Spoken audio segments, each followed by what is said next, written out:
Okay, so this is a meeting of the Newbury Selectboard for Monday, August 30, 2021. It's currently 7:13 p.m. and we're going to open session. Okay, this meeting is being broadcast on local cable TV and recorded for rebroadcast on the local cable channels and on the internet. The meeting is also accessible by remote participation. The instructions for that are for anybody who might be listening on cable right now and wanted to participate in the Zoom meeting. You would, by phone, dial into 646-558-8656 with a meeting ID 864-5478-3499. and a passcode 451513. And obviously that meeting ID and passcode are also applicable for if you actually connect online as opposed to by phone. Got just a general public health update regarding COVID. West Newbury has a very respectable vaccination rate of vaccination, but as we all are probably aware, the variant that's referred to as the Delta variant, or variations on the variant, are causing significant uptick in cases throughout the country, including in Essex County. So we should all, I guess, remain vigilant. Most of us here, I'm sure, probably all of us here in this room are already vaccinated. I see that everybody, except for the board members and Angus, have masks on, or virtually everybody. So that's a good thing. It's obviously prudent. I can speak from personal experience of 3 friends who were supposed to attend my daughter's wedding 3 weeks ago, and they all got breakthrough cases of COVID because they were exposed to somebody who had made the conscious decision to not get vaccinated. They were all vaccinated, and none of them attended the wedding. So it's real, and we all take precautions.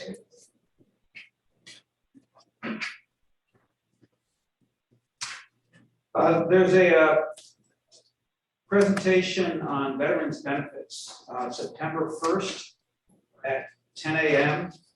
at the Byfield Community Arts Center. It is by our veterans agent, Karen Tyler, and there'll also be a representative from the VA there to talk about VA healthcare enrollment and answer any questions. They're going to be covering a pretty broad range of health-related veterans issues.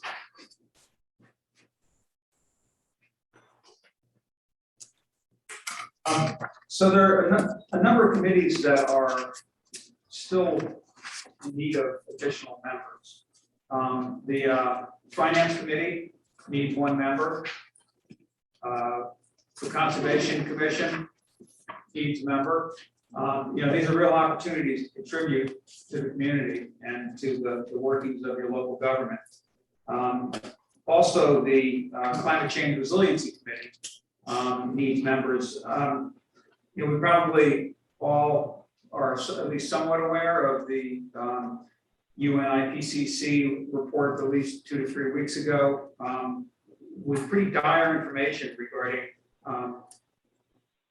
where things are relative to climate change, and that we really are kind of in a runaway situation. You look at weather here, hurricanes this year, fires in the west, drought in the west. That's just here in this country. Things are getting pretty bonkers worldwide. The Climate Change Resiliency Committee is attempting to address some of the issues locally where we have some control in terms of our ability to adapt to climate change. Probably the 2 lead items right now are we're looking at erosion risk along River Road. That's something that we are sort of actively beginning to look at. And anybody here lives along River Road, you're probably aware of some funny leaning trees into the river and areas of the bank that are eroded. And there's potentially real risk to River Road. Also, there's the issue of invasives, which anybody who lives in West Newbury and ever walks along any of the streets has to be aware of the prevalence of invasives here. The average age of people on the Climate Change Resiliency Committee is 63. They've got to be younger people in this town who care and who have the time and the capability. So if anybody wants us to throw their hat in the ring for the Climate Change Resiliency Committee, we really appreciate it. Under regular business, let me see. So we have a request for a waiver of 15-day waiting period for appointment of Amy Fielkowski as a full-time dispatcher. So Jeff, we'd like to take over. Good evening. Hi. So Amy Fielkowski, I'm sure you've heard the name before. She was hired in March as part-time dispatcher. She's finished all her training, begun working shifts. We had a full-time opening, posted the position, and she applied for it. She's very excited to start as a full-time dispatcher in town. Would be working the overnight shifts. So I would ask if a 15-day wait period is waived. That would be 11 to 7. Is that the Yes. shift?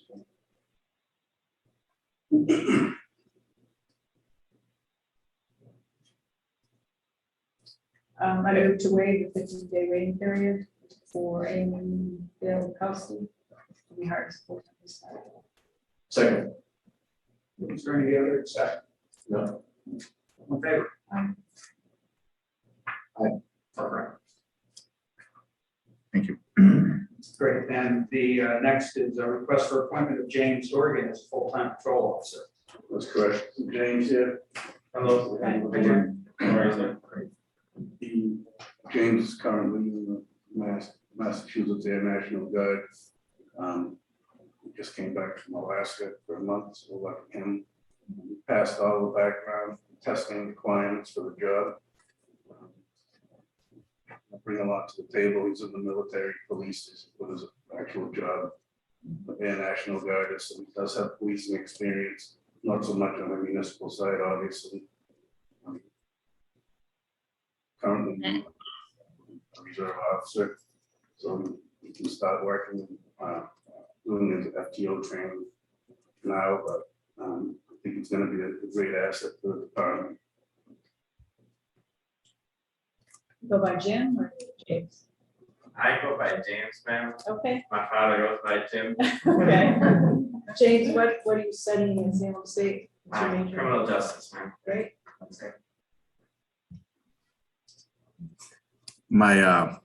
I'm Angus, I'm the town manager. My brother was stationed in Kodiak Islands as a helicopter pilot for the Coast Guard for a number of years. And then That's awesome. when he retired from that job, he actually joined the Air National Guard, Oh, really? flew the, what's the big plane, the big plane? He flew that. Yeah, I think he flew that one That's too. awesome. Yeah, so. Where were you in Alaska? Anchorage, sir. Okay. It's gorgeous. That's a new place.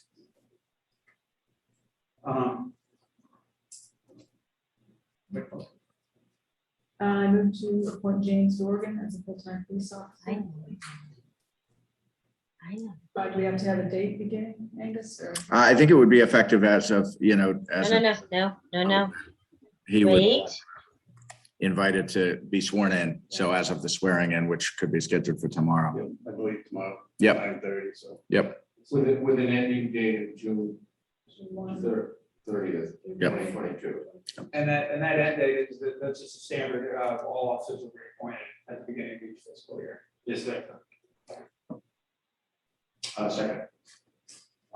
Any further discussion? All in favor? Aye. Aye. Thank you. Great. Thank you. Welcome aboard.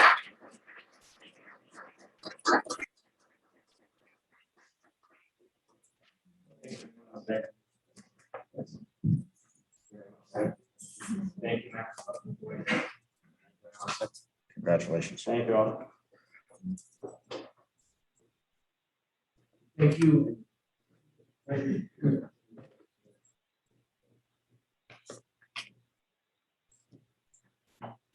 Okay, so,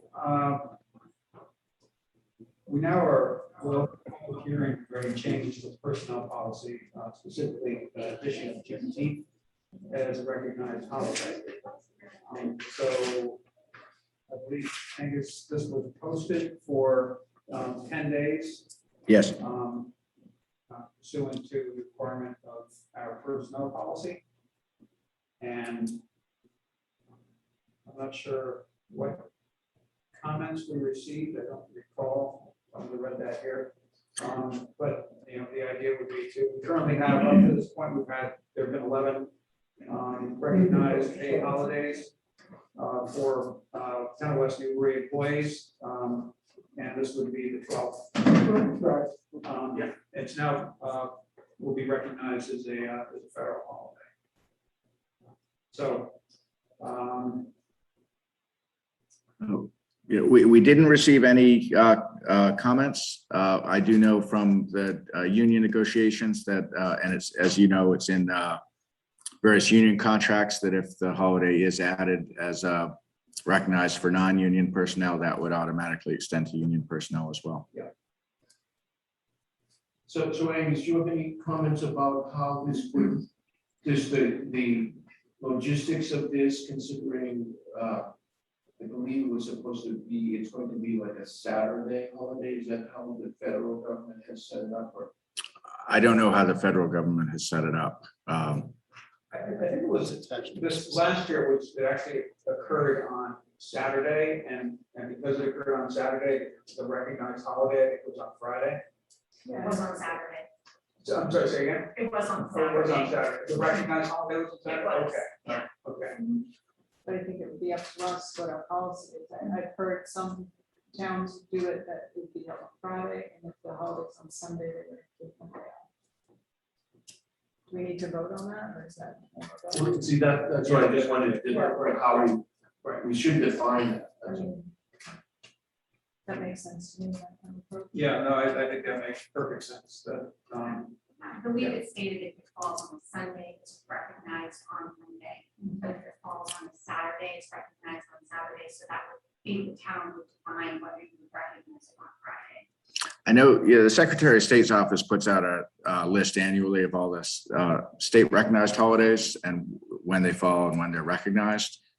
So I know we typically would follow that for other holidays.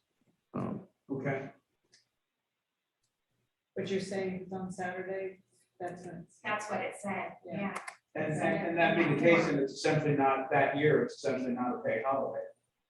I think that the town would then determine if they want to recognize it on Friday for their. Right, and we have to define that. Yeah, I know that anybody who, or the other towns that did adopt it, recognize it on Friday for their. But in general holidays, that like Christmas, you don't know what day of the year it's on, you decide that year. We follow the Secretary of State, you know, they publish it for the whole year. Yeah, so we would follow that. So we do need to establish that. I don't know if you do. If, it will probably be 6 years before we have to address. yeah, I mean, you know, if you want more, you know, more research on it, we could certainly, you know, you could continue the hearing to the next meeting if you want to get that pinned down before you vote it. It's up to you, but it's not defined for the other holidays. So we just, you know, we follow what the state publishes as when holidays are recognized.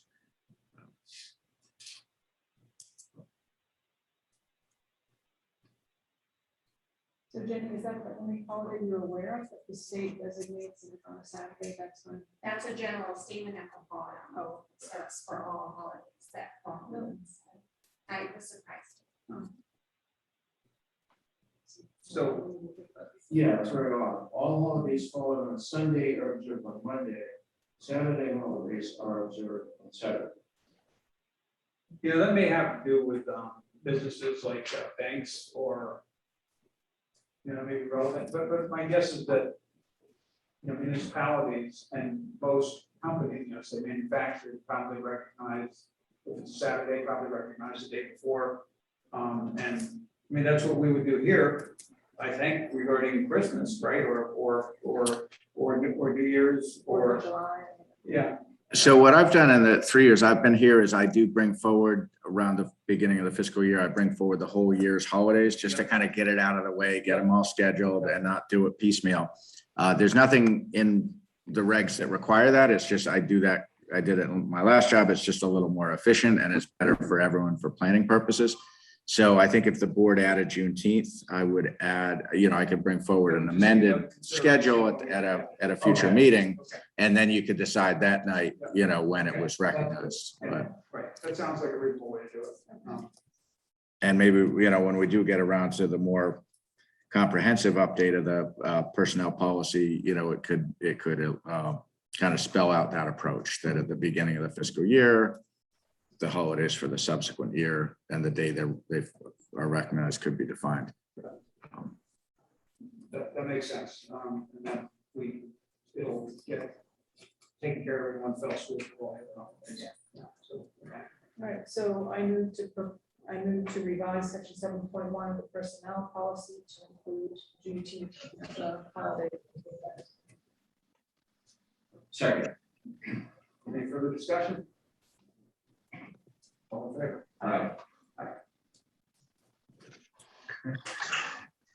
So Rick, the next topic, when you and I met to kind of schedule the agenda, we put this right in order in the event there might be staff here. I don't know if anyone here is for this topic, but if not, you might take it up later on the agenda. Just in the interest of, out of respect for people who are here. Because the idea was it followed naturally. And so if there were staff present, it would make sense. But I don't know is anyone here for the next agenda item, which is the consideration of potential changes to propose to the personnel policy regarding qualified part-time holiday pay? Is anybody here for that topic? No. So the next item is chapter. Right at the corner of Middle Street and Kimball Road. And clearly there's a number of interested people in that topic here tonight. Where to begin? Perhaps I could just update the last time. Sure. we had a public hearing. We decided to meet with the owners of 14 Kimball Road to discuss the possibility of having some kind of town access to their property to make the preservation of the Middle Street lots more attractive. And so I did meet with them. And then came back and we discussed it as a board. Subsequent to that, I reached out to Greenbelt and the Open Space Committee just to run it by them. Would that change their opinion? Both of those parties did not recommend that we exercise our right of first refusal. So I circled back to them and said, would this change? And both said it wouldn't change their opinion about whether the town should exercise the right of first refusal. So I hadn't. So I didn't know. Did they have an opinion or say anything about why that was their position? Because they didn't feel that counteracted the high price or the lack of, basically we don't have a partner in this. Yeah. That was usually our partner. They do all the heavy lifting in terms of the negotiation and conservation restriction and that kind of thing. So that was the open space. Right, did they actually, the committee as a whole? Yeah, I went to a Heard that? meeting and Okay. discussed it. They didn't take a vote, but I just wanted to get a sense from them Okay. if it would change. I did speak with Greenbelt and their reasons why they felt like there wasn't broad enough appeal for the whole town for this parcel, that it was more of a local interest. And they felt that the property was too small for them to be interested in. Yeah, it's interesting along the lines of the local interest, I went through the list from residents, and I think all but one was, within a mile of that property. So we didn't get, there was one person on Farm Lane who sent something to the select board website, but, or email, but, just based on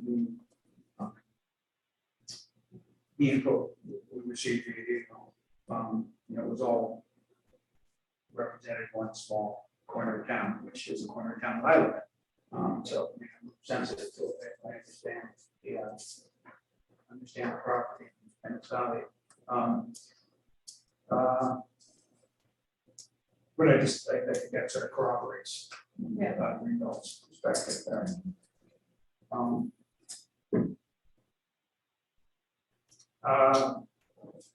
Archie, you had, sort of thrown out an idea.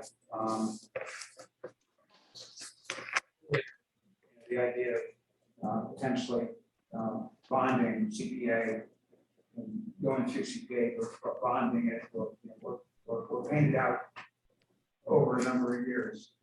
And from a practical standpoint, Angus and I talked about this at one point, what it would take to do that.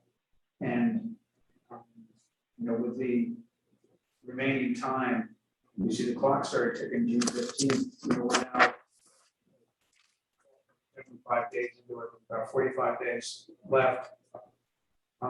And to do that would require incredible time. We have to go through the CPA approval process, CPA review, and to deal with the bonding issue, in anticipation of a special town meeting, an extra special town meeting, in front of the deadline would require incredible handstands from town staff and might not possibly be achieved. I just sort of throw that out as, I don't know what, I thought that was a really creative thought, but I'm not sure if it's possible to pull it off. Well, the issue that, with any capital expenditure, it's good to have it's almost a requirement to have the committees that this is their jurisdiction to be on board with it. And so somebody has to be the driving force. And if the three of the major boards and commissions in town that are involved in open space and so forth are not for it, the chance of it actually passing, to me, would be my experience as the town government for a while is that it's not going to happen. Yeah, I don't see anything that could be pulled off.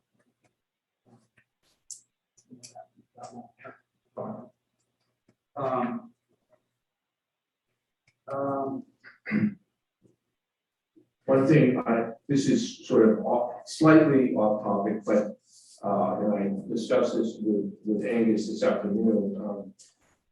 Going forward, one thing that the town might consider doing so that we have these properties that come up and the right of first refusal is a relatively short time to get all our ducks in a row. And one thing I was thinking of is that when the property is taken out of 61A and the back taxes are assessed for the previous 5 years, the higher rate of tax when on properties that are taken out of 61A, if at the end of the year we knew how much money that engendered to the town, because it's not based on, the budget doesn't assume that a property is gonna come out of 61A. So it's sort of, you might say it's sort of found money for the town. Ultimately, it goes to free cash, but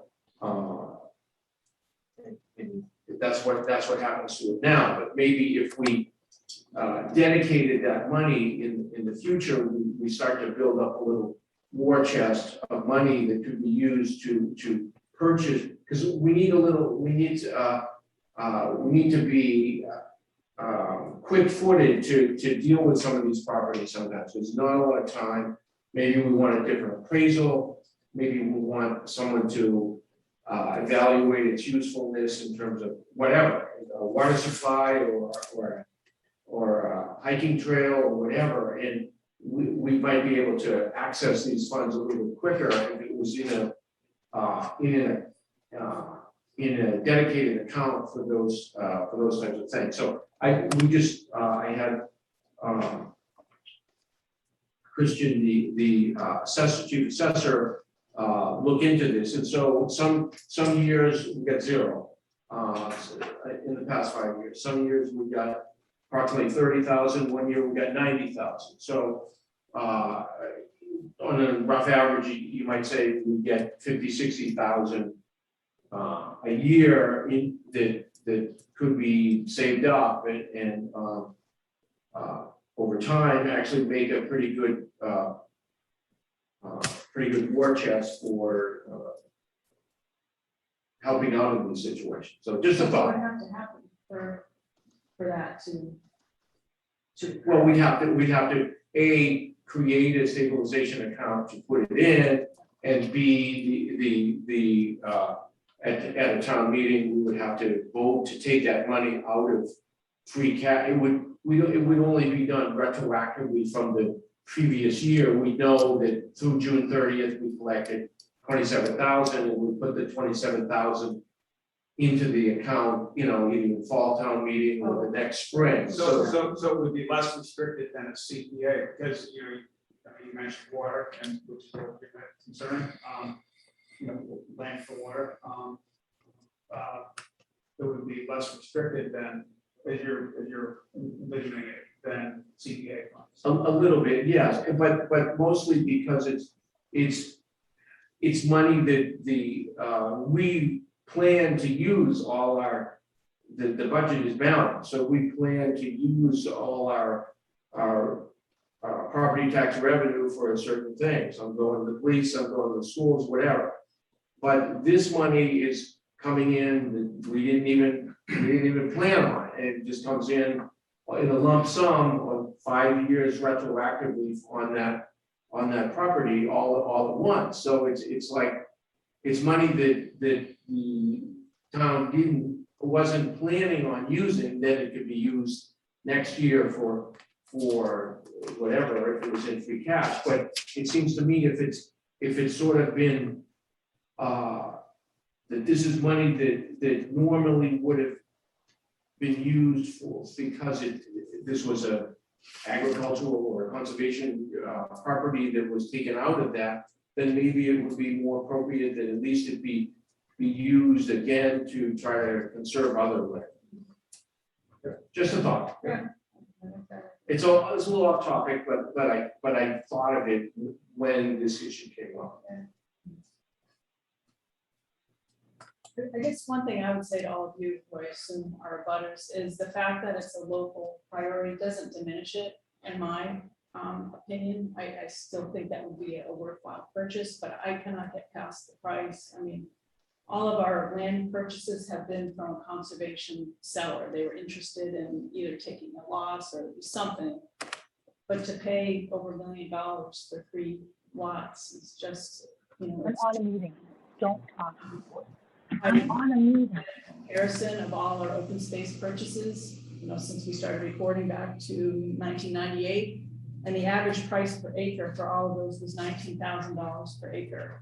This would be $212,000 per acre. So it's clearly just higher than anything we paid. It's a developer's. Yeah, it's actually, I was looking at the listing, it's actually almost 4 times higher than the next single highest acquisition, and that was property on the Cherry Hill property right on the reservoir, directly out at the reservoir. I don't have that. What was the recent, the recent, Ash Street, is there one here? That wasn't a direct purchase by the town, it's the mayor. On Ash? Well, you know, along the artichoke. Oh, you mean on Middle Street? Middle Street, I meant to say Middle That was Street. a CR, and that's probably, maybe that's not. No, it's not. I guess it's not, okay. But that was a huge amount of acreage for a relatively small Right, right. investment by the town. Right, yeah, it was 34 acres or something. And there was the owner was interested in, Well, it was a team, but Yeah. ultimately, yeah, not only was the but owner. the owner was interested Yeah, in they. in conserving. Right, and in that case, there were 4 partners besides us, there was Greenbelt, City of Newburyport, the state, two different divisions of the state, DCR, and then the one that's responsible for protecting water resources, so, yeah, that was one where, there was a strong partner, and,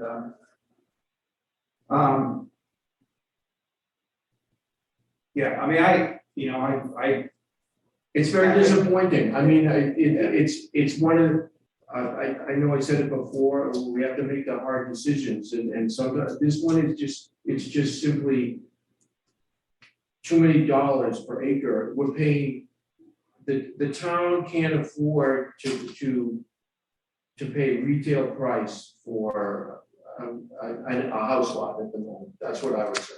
And right now, we're at the peak of the market. It might even be different 3 years from now, but at the moment, it's not. I pass that property on average at least twice a day.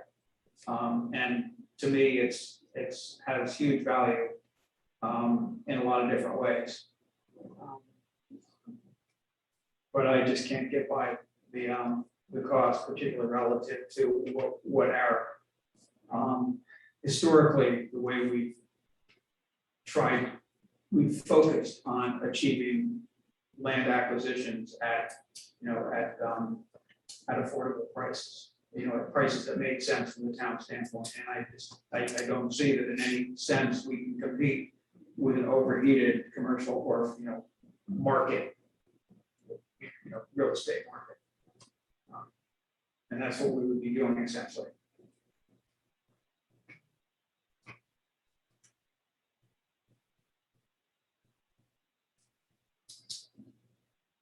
So I make a motion to, Rick, there's a fellow here. Yes, Chris. Are we allowed to comment?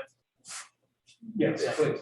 A few things. I think one thing that sort of goes to the root of the whole chain of decisions and discussion that you're having is that Greenbelt doesn't support it.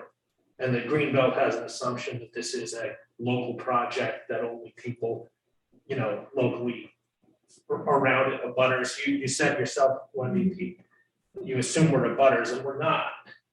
There are some here that are, but not everybody who came here is an abutter. And we did petition over the weekend and got over 100 people around town to say that they would like the select board to move forward and have the special town meeting to do this. There's support around that.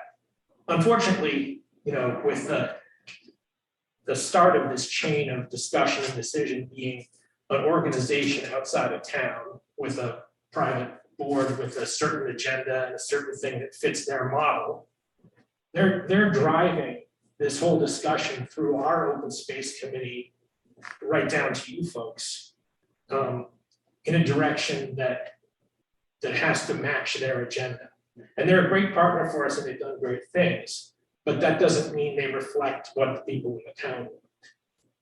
And I think that there's a problem making those connections and having that drive your discussion around this. in reviewing the names on the petition and the addresses, yeah, it's largely like anything.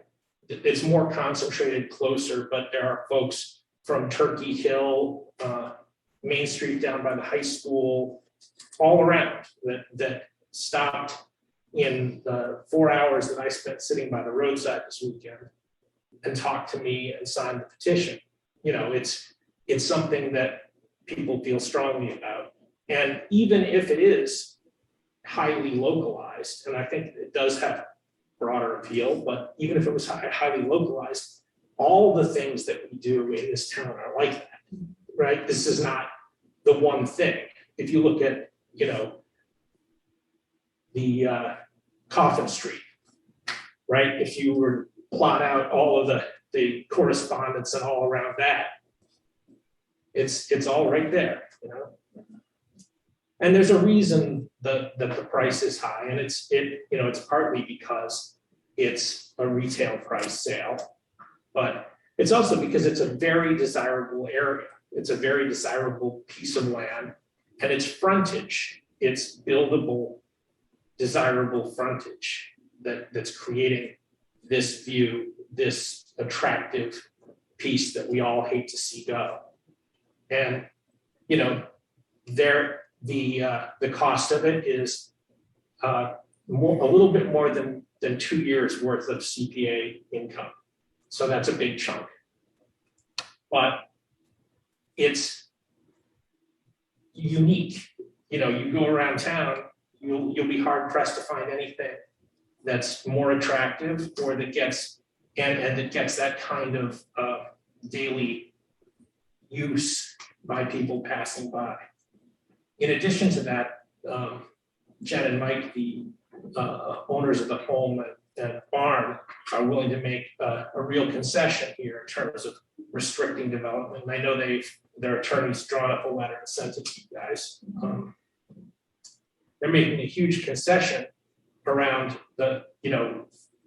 cutting the value essentially of their own property to support this effort, and providing trail access in the woods and, for a small loop that would be enjoyable for all people, who are walking by, interested in taking a walk through there, that would be there as an additional asset. It doesn't follow the green belt model, no, but it's something that we all see every day, and it's out there for people. I had a lot of conversations, I didn't get names, but from people from out of town who ride this route and on their bikes and find it very attractive and were interested in the thing, but I didn't get their signatures because they're not from the town. But this is a unique opportunity. It's not like we're setting a precedent that there are so many of these things and they would just it would be this new model where we wouldn't have any money because we're buying everything retail. This is unique, and if we were to wait for the market to not be so hot, all of the nice frontage is going to be sold and developed. At the rate it's going, that's the case. I did a survey and I shared it with you all a couple months ago, and a lot of the properties that were there at the time of the open space committee's survey are not there now. We have the duplexes down on Main Street. We have houses at each corner of Middle and Garden, and other places that aren't coming to mind. But that's the way it's going. And once it's gone, it's gone. So that's why I think this particular effort rises to that level. Angus, may I speak? It's through the chair, so I know I'm the sorry. speaker right now, but I think, so is that Alexander Willis? It's Wendy Willis, actually. Wendy Willis, okay. So yeah, when we get to, Yeah, I think that's good enough for now. Great, thank you. but that's a good question. Wendy, can you hear what Kurt was saying? I heard everything he said. I'd love to Good. just speak to Okay, that. great. I just wanted to make sure that with the mic, and if other people in the room, when you do speak, or if you do speak, that is the mic, so just make sure, it sounds like Kurt is within range, but someone in the back row, you would not be within range, so.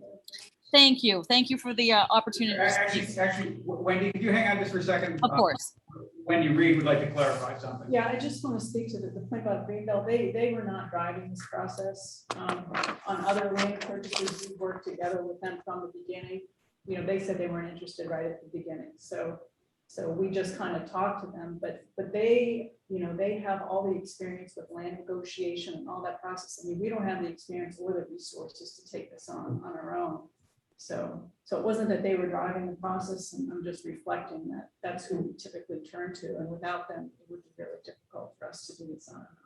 Right, so my comment wasn't that they were driving it in that respect, but that, as you said, the open space committee said, with that, they're not for it, so we're not for it. That was the impression that Well, got I from don't the know if that's true, but they are our open space committee, and if they're not for it, we have to just kind of take Right. that.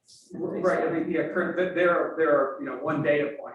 They're a significant data point, but they're one data point. And, you know, and there's a dozen or more other data points out there that we tried to consider. I think that each of us individually, because we can't talk Right. outside of this meeting right here, we can't talk, but I'm sure that there's at least a dozen other data points that each of us considered, and, you know, that was one. So.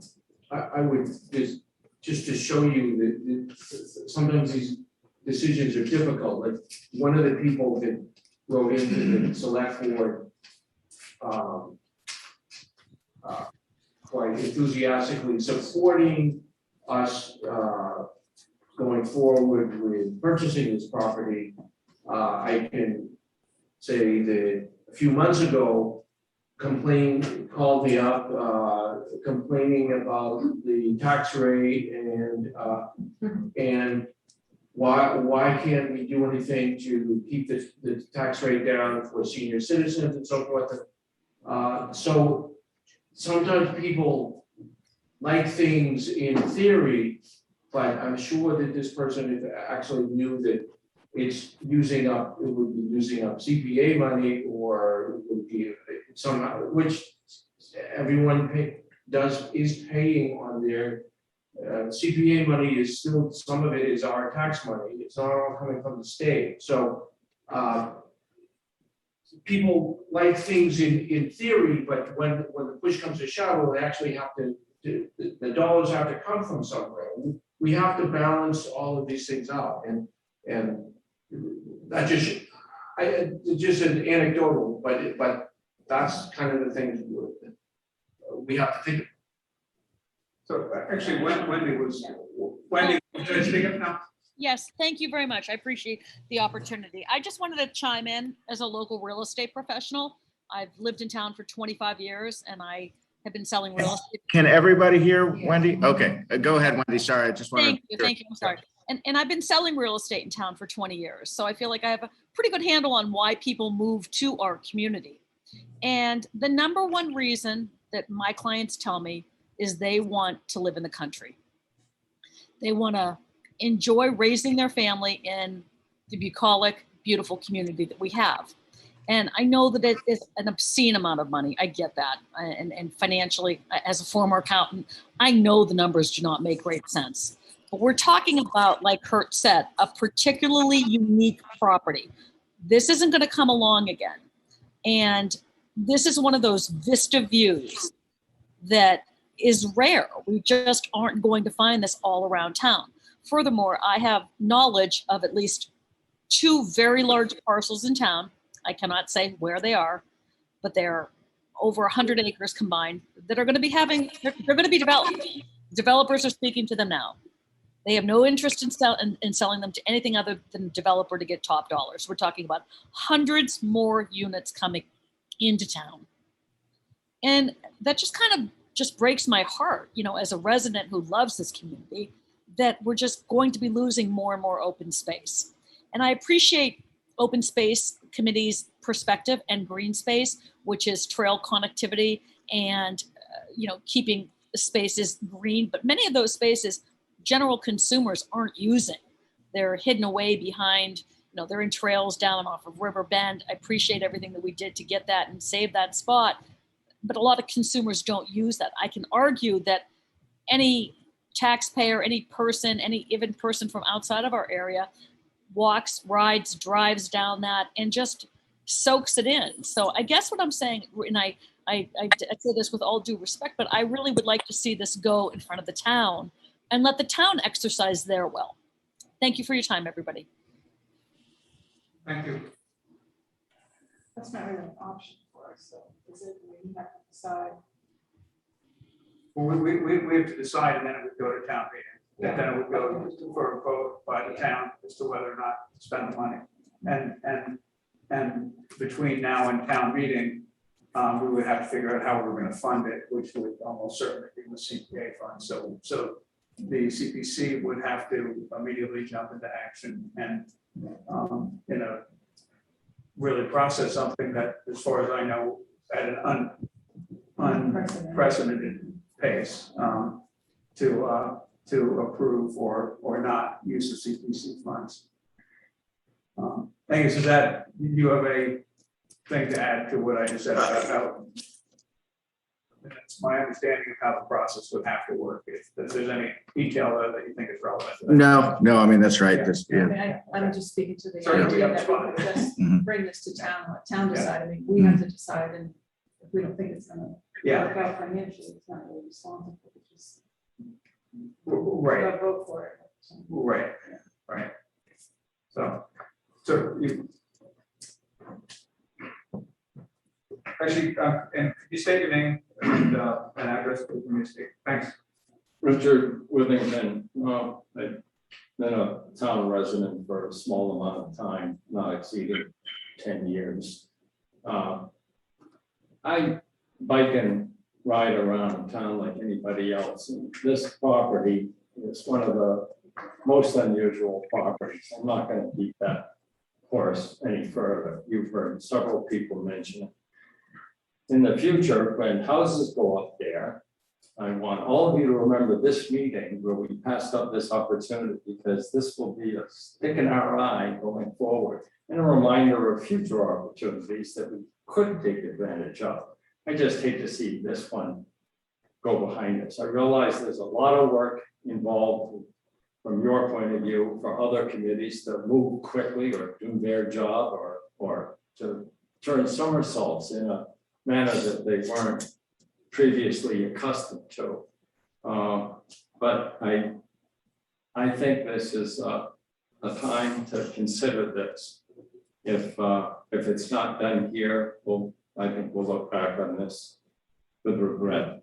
And the other point I'd like to make to the taxpayers who say we're paying too high taxes, this decision will not affect any other town budget. As far as I understand, it's CPA money. We're not taking it from Blue Lives Matter or from any other town budget. It's from the CPA funding alone. Am I correct in saying that? Yes, you are, yes, you are. There are certain things that sometimes if the CPA money, if appropriate, takes the place of other purchase for other things that otherwise would come off the regular budget. Sometimes we target them towards CPA because we might have more money in that pot, but for the most part, you're correct, yes. I do laud your suggestion, David, that any, I'll call it 5-year clawback funds from lands that are suddenly developed that were previously in forestry be retained in a manner consistent with where they came from. This was a forestry or preservation area. If that money goes back into free cash, I strongly recommend that you consider how to modify that so the money goes back into the funds that it was kind of intended for. Anyway, I thank you all for your time. I just want to look with sadness if this does not pass, and I realize you have other considerations. Thank you. Thank you. Just one more comment, thank you.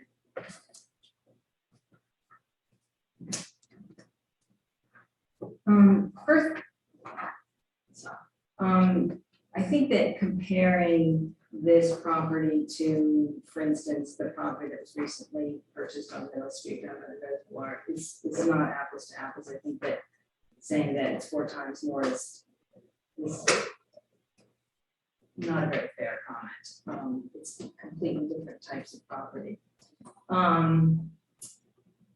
Also, the new owners of the house at the top of the hill have offered a conservation restriction, permanent conservation restriction on the land. That if you look at it in dollar value, is probably easily worth $200,000. I mean, they could, in a few years, sell some of those parcels off and build houses up there. That's a possibility. I think for the town to not recognize that and not accept that gift, and it is a gift to the town of several $100,000 if you want to be honest, is a bad precedent to set. I think it's a dangerous precedent for this town to set, because we are going to need in the future owners of land to be willing to give up, whether with conservation restrictions or actually giving acres of land to the town as things become more expensive. CPA fund isn't necessarily going to cover everything.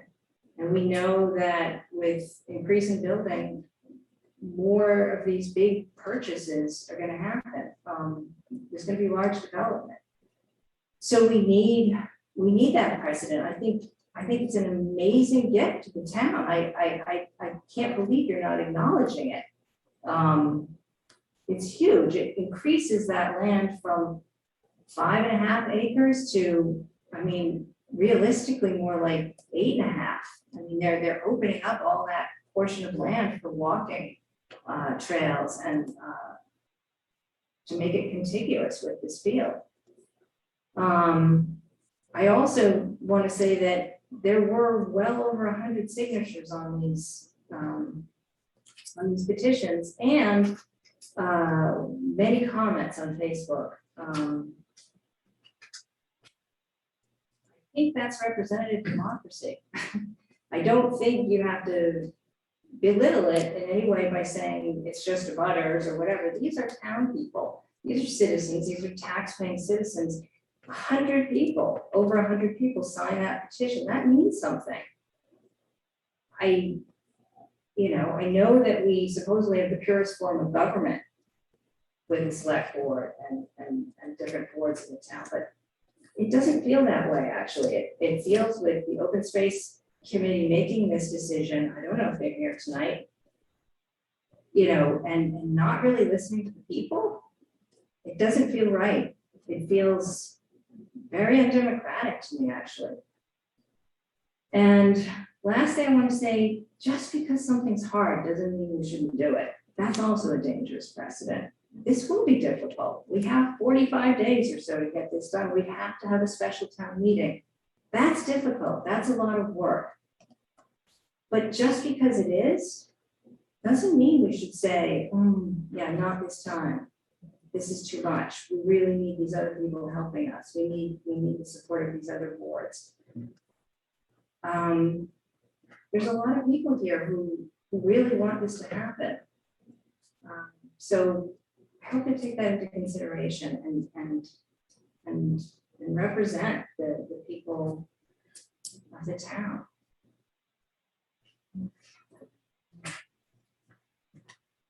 I think that we ought to wrap up actually.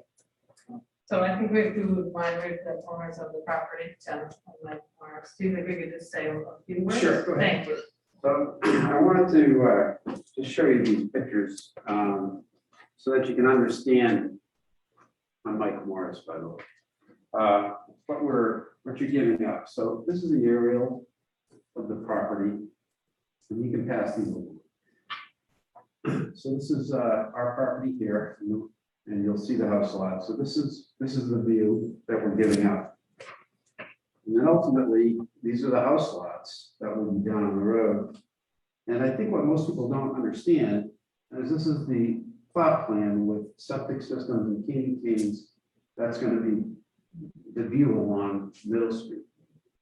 So, you're basically, you're giving up this, and this is what we're going to have. And I think that's just something to consider and really, realize the way it's going. I mean, if you want to understand, the Kirk's point of view, that those types of things are disappearing in town, these views, and eventually, if that happens, it becomes a community of houses. And this whole reason why we live in West Newbury, because it's agricultural and bucolic, goes away and become the Melrose and go to any of those suburbs of Boston that once used to be like West Newbury. So, I just want you to consider, what this actually means and what that will look like versus this and this. Thank you. I just would like to say one thing, you wouldn't mind, is that what I recognize? Sure. Thanks so much. I'll keep it very brief. My name is Jennifer Wright, and I'm also the owner of 14 Kimball Road. I second Lisa Holz's comments, and I'm going to keep it very brief. But when I was out getting signatures for 15 minutes in front of sort of the street by the West Newbury Market, these two little boys were adamant. What are you doing? What are you doing? What's going on? And they wouldn't tell me their name because I was a stranger. And they said to me, I would like to know what you're doing. And I told them, I said, there's property over there. We're trying to keep it for you guys. We're in. We're in. Sign up. I can't give you my name, but we're in. So I really would like to do it for the future of this town. And if our gift is somehow, if we're able to do that, we would really like to do that. So thank you.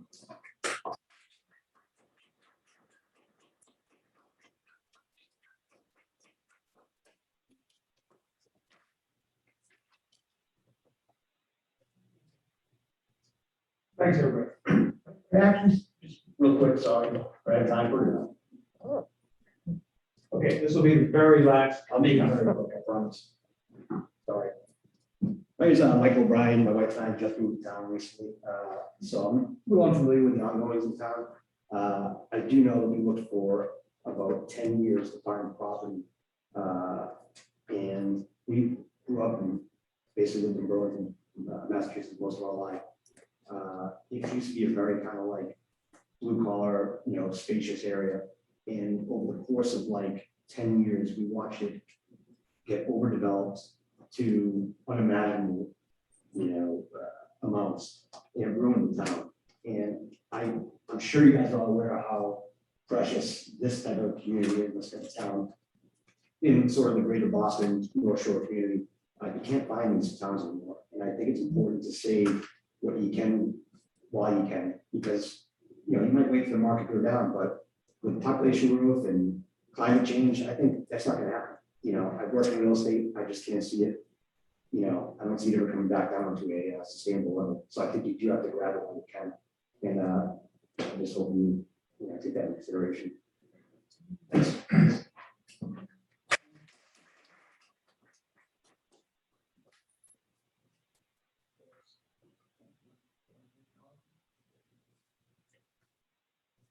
Yeah, I move that we do not exercise our right of first refusal for 61A for the graphic function.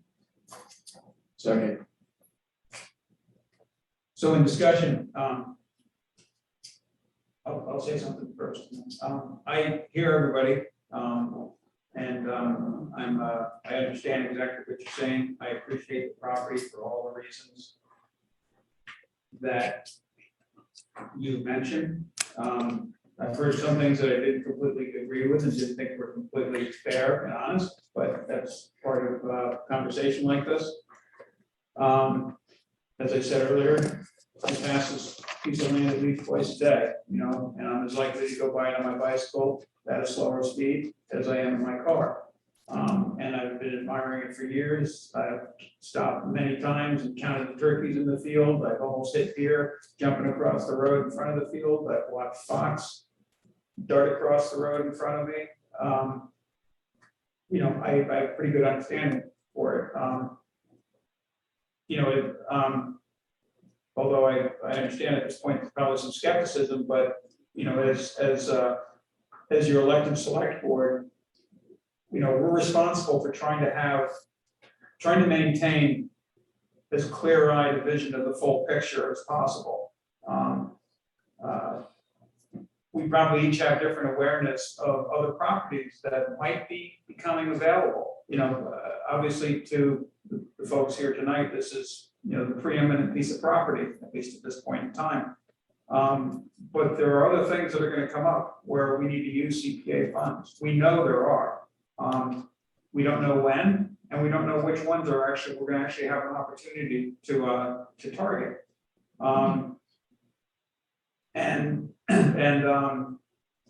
I personally just don't think the town should be in the business of competing with the retail real estate market. It's not a realistic model for a community to try to, it's not a responsible model for a community to try to target.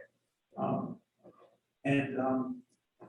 guess that's all I have to say. I will vote affirmatively with the motion. I regret it as much as you do, but I feel I have to be responsible, and that's what I'm doing.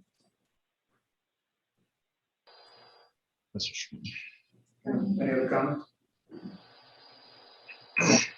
Aye.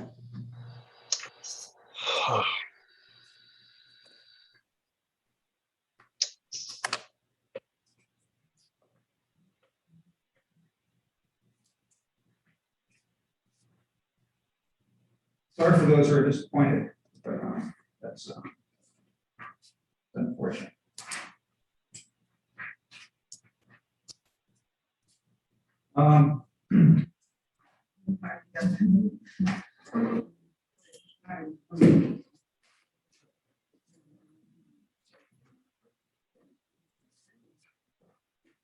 Thanks for the consideration. That's good. Sure, thanks for all your. I'm sorry to get back to talk with you yesterday. I literally was late meeting somebody. I already put it off, so I. No worries. So you should meet again. So, okay. Thank you, Mike. Thanks, Mike.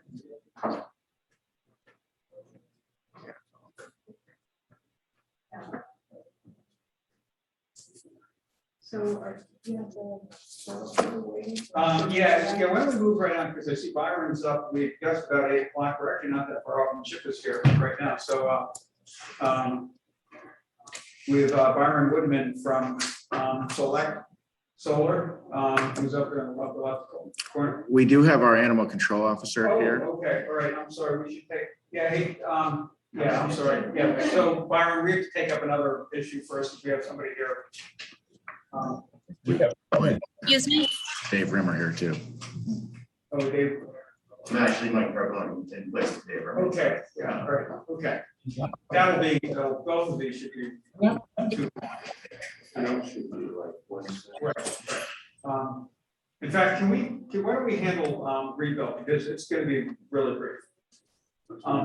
Whatever you want to do. Yeah, do you want to speak up, because I think it's gonna take like a minute. Sure. Excuse me? We just couldn't hear the vote for the land. It got cut out. Someone muted.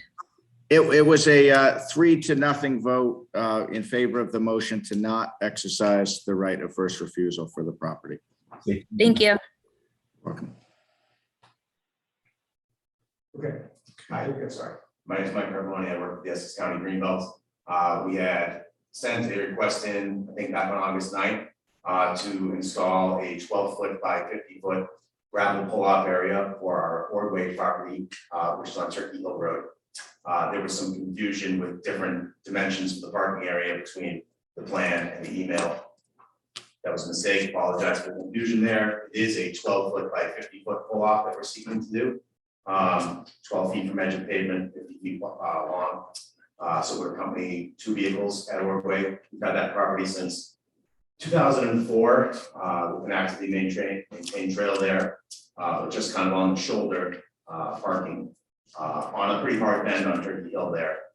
So it would be both for, safety of people pulling in to use the property, safety for the maintenance folks that have to go and unload in the street over there. It's just a project we've been hoping to do for a long time. It'll be surfaced with 3/4 inch base pack material, which would firm up pretty well and also allow us to plow it in the wintertime to have that property accessible year round. And you'd be doing the bond? Yes. Okay. And I make a motion to approve the 12-foot by 50-foot gravel on the side of the Woodward property. Second. Discussion? I just had a question, will there be any posts or anything, or is it just? There's existing split rail fence. Yeah. Set in a little bit further than the 12 feet will get you, so that fencing will remain, so there won't be any vehicle access into the property itself. But we are gonna leave a little bit of a lawn strip there between the edge of the parking and the fence for the signage for the small kiosk that's already in place there, just to have that kind of stuff and give us a little snow, space to push the snow to, so. So will there be anything defining the edge of the gravel, like some of the properties have boulders at the edge? Oh, sure, not on the inside of the lot. On the right-hand side, it's kind of bound by a phone pole, where it stands right now, and you pretty much have the brush line on the left-hand side of the lot. Okay. So no other defining characteristics there. Okay, thanks. All in favor? Aye. Thank you. Thank you for your time.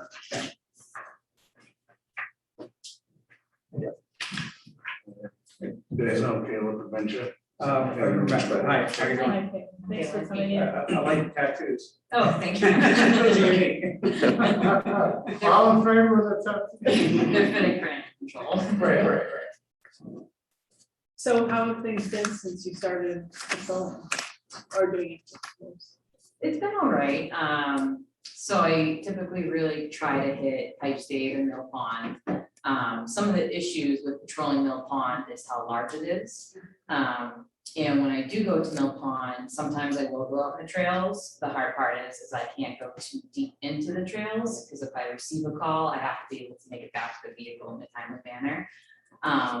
So that's kind of the tough part, is actually running into owners and trying to see people with unruly dogs, so to say. I know Mill Pond is under voice command. I feel like that's kind of vague for some owners. It kind of where if say a dog is up ahead, is it a 3-strike type of thing? Do we give them 3 chances to recall their dog before citing them? So it's really hard to run into situations like that. I typically hear complaints when I'm not there that are out happening in the trails. I also cover Newbury Port too as well. So Mosley Woods is also an off-leash dog area. And I was trying to compare the both of them to kind of see, what would work at Mill Pond that works at Mosley Woods. But honestly, it's just a huge size difference. Mosley Woods is so much smaller. So usually on those trails, when people come across other dog owners, they have a little bit more time to recall their dog because they can see them closer. Whereas at Mill Pond, we're really heavily relying on the owner being responsible and recalling their dog in a timely manner.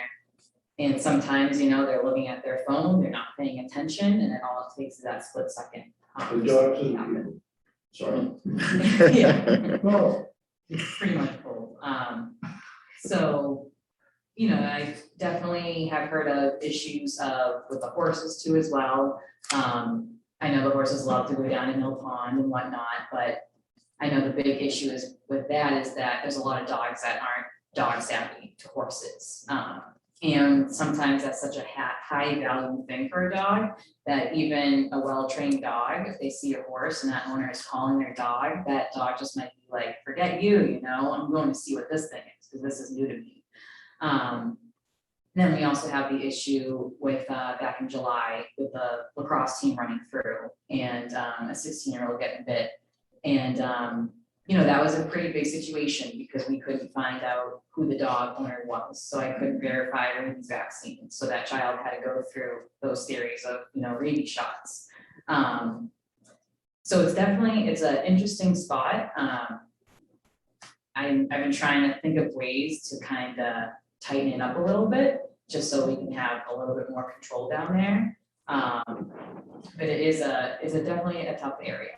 When you've been down there, how has it been in the park? Because the parking area is where a lot of the incidents happen, where they are supposed to be leashed, not. Right. So what have you observed when you've been down there? So we actually recently just got our ACO truck back. It was in the shop. So of course, when I'm down there in a marked vehicle and people see me, they leash right away. They leash their dogs right away because they see me there. So that's kind of the hard part is that, when they don't see the ACO, then people are really lax about it. And that's probably where the incidents are happening because, I'm not right there being a deterrent, so to say. Yeah. This is an area we haven't really talked about, the adjacent area, we haven't really talked about extensively, but I happened to bring through there the other day, up on Pipe Stave and the sports fields. I think the rule in the sports field is dogs aren't supposed to be on the sports field, period. Right. And I saw 3 different people with dogs on the sports field, while they're, one of them asked politely to make sure dogs didn't go on the sports field, but,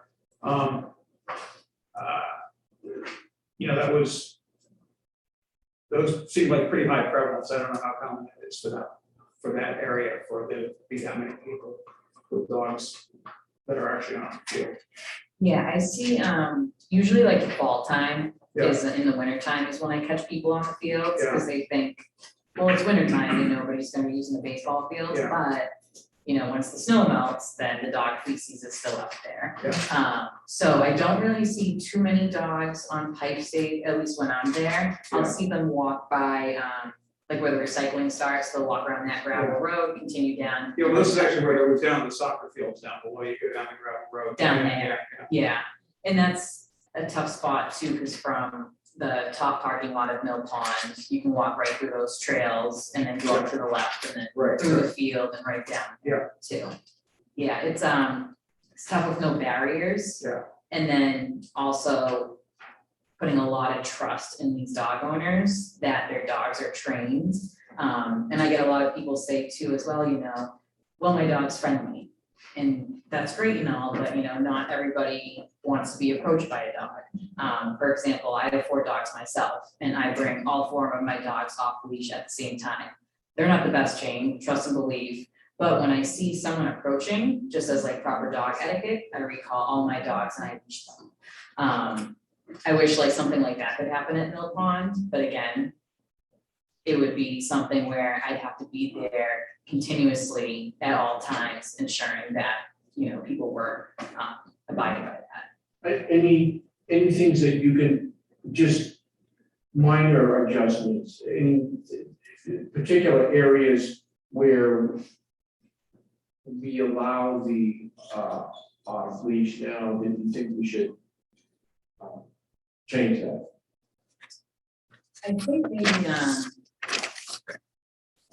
maybe have like the off leash areas start at a different point. So for example, down by the green shaft, if you're in that parking lot area and you start walking towards the trails and there's that watering area with the picnic table. Right. Maybe past the watering area, almost to where the little bridge leads over, making that the start of where dogs can be off leash. That way it kind of gives a little bit more control for people and horses as well that come down from the opposite side.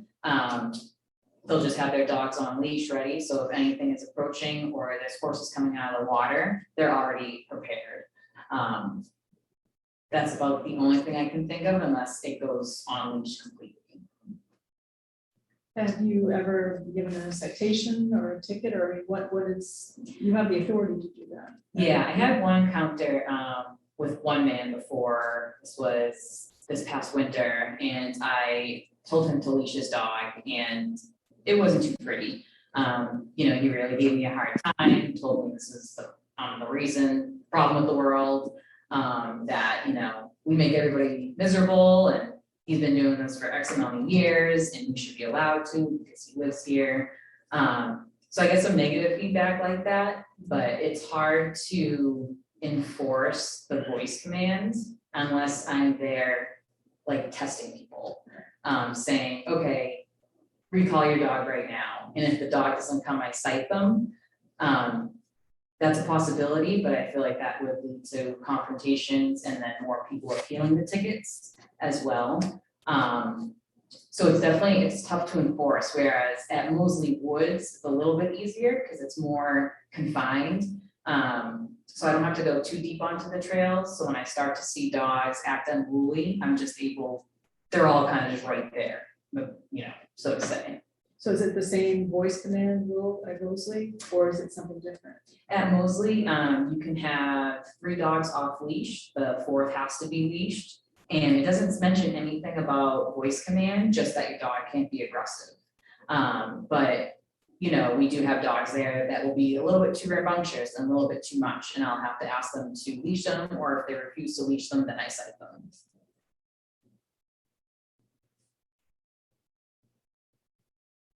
So how often would you need to be down there in order to make any impact? I mean, it's kind of hard. It's tough. Yeah. I try to base it off of, people are creatures of habit. So a lot of time people take walks in the mornings or sometimes towards the end of the evening. I try to split it up that way. It's just tough as well with covering Newbury Port too. If I get a phone call, I have to jet over there. So I've been really trying to step up my presence there and just to make it known and also educate people, even people who are just simply already have their dogs leashed in the parking lot. I'll just remind them, thank you for leashing. If you could just keep them on leash in the parking lot, that way word gets out and, people can start to realize that it's a problem there. Yeah. Are any of the other town properties, have you had any issues? I mean, do you regularly patrol like Riverbend and?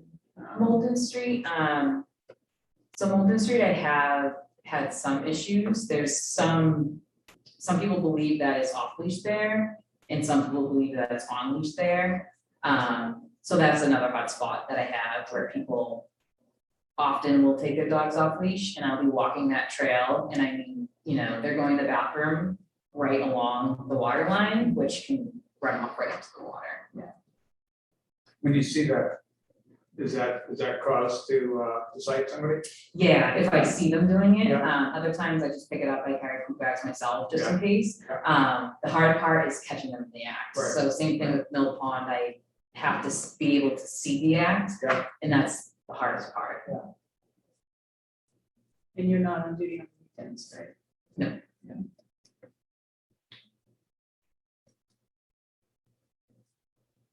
Yeah.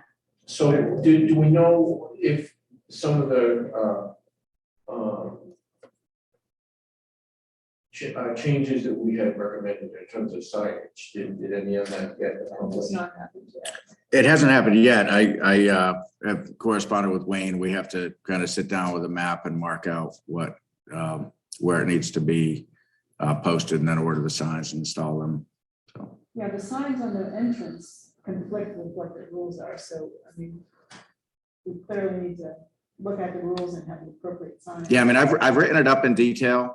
And Wayne, yeah, we've got everything. It's just, as you know, this is not our only project and there's been a lot that has happened since the last meeting. Right. But I mean, Wayne and I have probably hardly laid eyes on each other, and I was out a week and then a couple of days so it hasn't been that long since the last meeting. No, I think it's gonna be a challenge to post, because Dennis and I did talk about it, and when we talk about extending the limits, maybe, it really makes it a challenge. Yeah.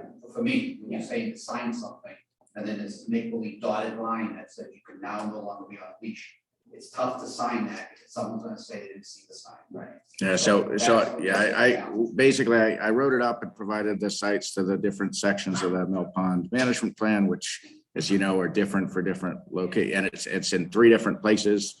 And said, the challenge is to come up with a signage scheme that kind of reflects all of this. And I think a marked up map is going to need to be important, because otherwise people won't understand what it says. So we need to kind of take pen to paper, mark that out. It's going to take a little bit of staff time, primarily between me and Wayne, and both of us are managing, 50 other major projects at this very moment. So it's. Jeff, do you ever get calls for unruly dogs? Just regular calls at the station? We get calls about loose dogs. Once in a while, a dog we usually will call Kayla if she's on duty. If not, we'll respond to the area. But is it a once a month thing, or something that happens a lot, or? We get calls probably every week. Dogs that get away from people at Mill Pond, and they're out on 13. People will find the dog running around and think it's lost and take it and bring it to the station. Okay, but not necessarily so many, complaints about aggressive dogs at Pike's Dam or something. That's what we've been going through it. I've been going through myself. Mill Pond and up at Pike's Dam. There are dogs there. Majority of them are leashed where they're supposed to be. Others aren't.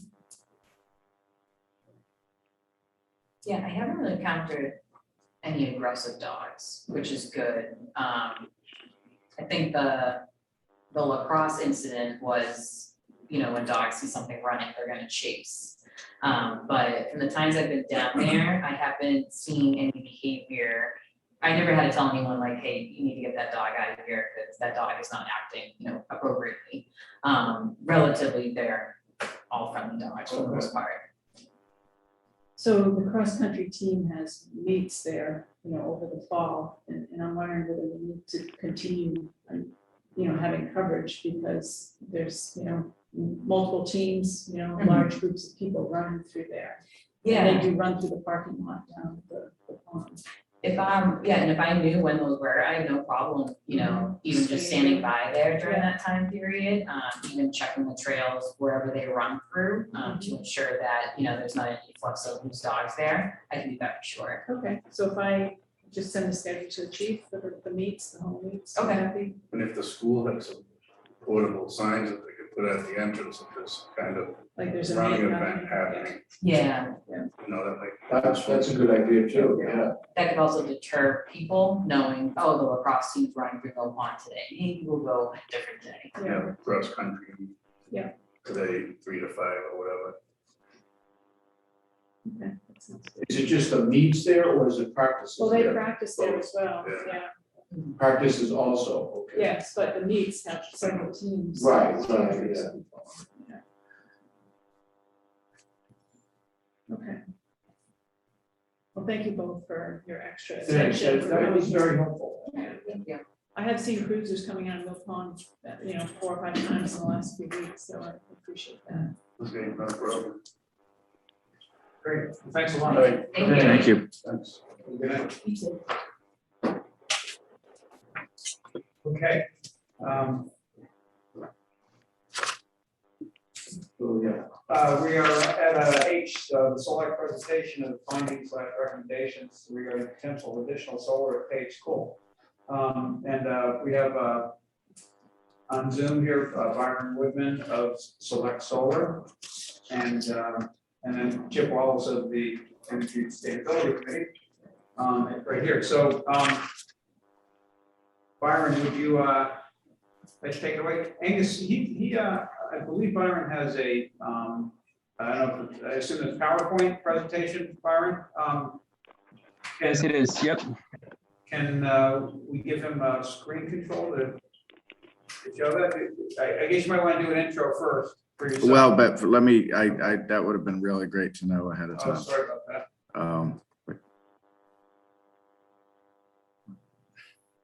Let's see.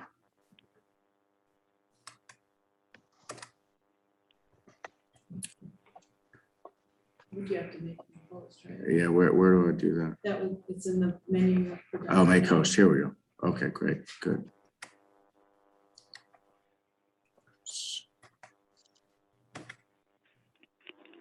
Okay, thank you, Wendy. Thank you very much. I appreciate everybody's time this evening. Let me share my screen here, if I may.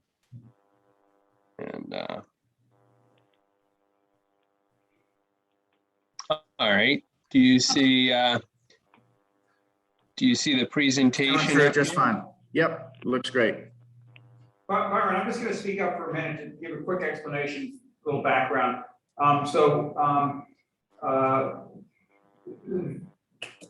We thought it was important to look for other locations in town beyond the current Main Street solar, where the town could install solar on town land for the purposes both of revenue generation, as well as providing renewable and sustainable energy within West Newbury, which would be used for purposes within West Newbury.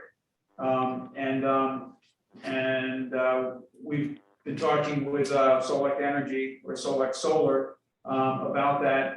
We looked at a number of locations in town, a number of town-owned fields that currently have little or no visibility to 99% of the population of town. And Select concluded that of the ones in the fields we looked at, that the most viable for, at the moment at least, for the purpose we're talking about, is a field behind Page School, to the north of Page School. It's a gradually sloping north-facing hillside that can be seen from the playground at Page School, but other than that, has no outside visibility. Based on that, Byron, take it away, please.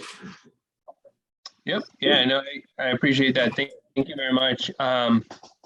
And you know, one point to note early on in the presentation is that it's anticipated that if this were to move forward, the economics, looking at the project, the power would be used behind the meter at the school.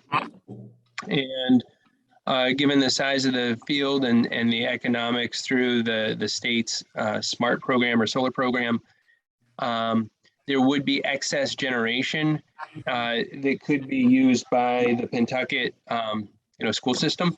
And we would expect there to be some coordination or between the town and the regional school district as well in terms of the offtake for the excess generation. So I did want to just put that on the table going forward. And let me Byron, advance my slide. But Byron, just to clarify, I don't think we would be limited to it only being used by Pentucket. It might also be allocated for municipal purposes. That's correct. Yep. Yeah, exactly. You're right. So it wouldn't be limited, but it would be there would be some coordination that would need to take place, I guess. So I advanced the slide to the agenda slide. So just to confirm, did that work on your side for what you're seeing? Okay. It did, yes. Okay. So what I'm planning is probably a fairly maybe a brief. I know that you've got a pretty packed agenda here, but the key points to this are to do sort of the 30,000 foot overview on this opportunity, provide an opportunity for any questions or discussion that folks may have, and then propose, some next steps or recommendations. The background of this program is predicated on a power options program, which is created by the Commonwealth to help municipalities and nonprofits procure energy. So we're going to do a little overview on power options, a little bit on Select and our storage program, touch on the incentives, and then go straight into the economics for the power purchase agreement, and then questions and next steps. In terms of the power options program, as indicated, that this program or this consortium was set up through Mass General Law, and it essentially enables municipalities and nonprofits to buy energy at a consortium level without being obligated to go out to RFP. And Power Options administered an RFP on behalf of its members. Several years ago, there were about 14 different groups that vendors that bid into that. Select was selected as the preferred vendor of that program, and under that program, we've built probably north of 80 municipal solar projects at this point through power purchase agreements. It's been very successful in terms of helping municipalities move forward. They act as a consultant, and they also act to ensure that you're getting pretty much the best rates you can. Is in terms of power purchase agreements, we're limited in terms of the margin that we're able to obtain through each one of these projects. And so they will review the financials and confirm that our PPA rate matches the program and the expectations. I would want to note that it is a fee-based membership. There is an expectation that West Newbury would become a member of Power Options, at least for the year that the transaction would take place. And for their advisory role, you could stay on and they could support other energy related purchases as well, but there's not an obligation to. But I did want to just put that on the table as well. Select, we were founded in 2009, headquarters in Hopkinton, Massachusetts. I'm located in Concord, Massachusetts. We have our background in the Commonwealth is, having built over 550 projects. Everybody on the team has been in the solar and renewable space for a long time. I did my first project, solar PPA, in the Commonwealth in 2009 at Smith College. And as a team, there are about 70 of us at this point. And again, over 80 PPAs completed. We are DCAM certified. We work with the Commonwealth and also nonprofits and commercial entities as well. One thing that I'll also point out. Power purchase agreement. Oh, I'm sorry, it's a power purchase agreement. So when we're creating an electricity system. Okay. Yeah. The other component to what Select does is we manage and operate solar systems that we build or that other groups have built too. And as time has gone on in Massachusetts, the solar regulations have changed, and some of the folks who built initial projects in the Commonwealth have returned their focus to their home states. And that's essentially, I'm just admitting somebody here, just the host was assigned to me. So I saw someone was trying to access the meeting and I just accepted that just for the record.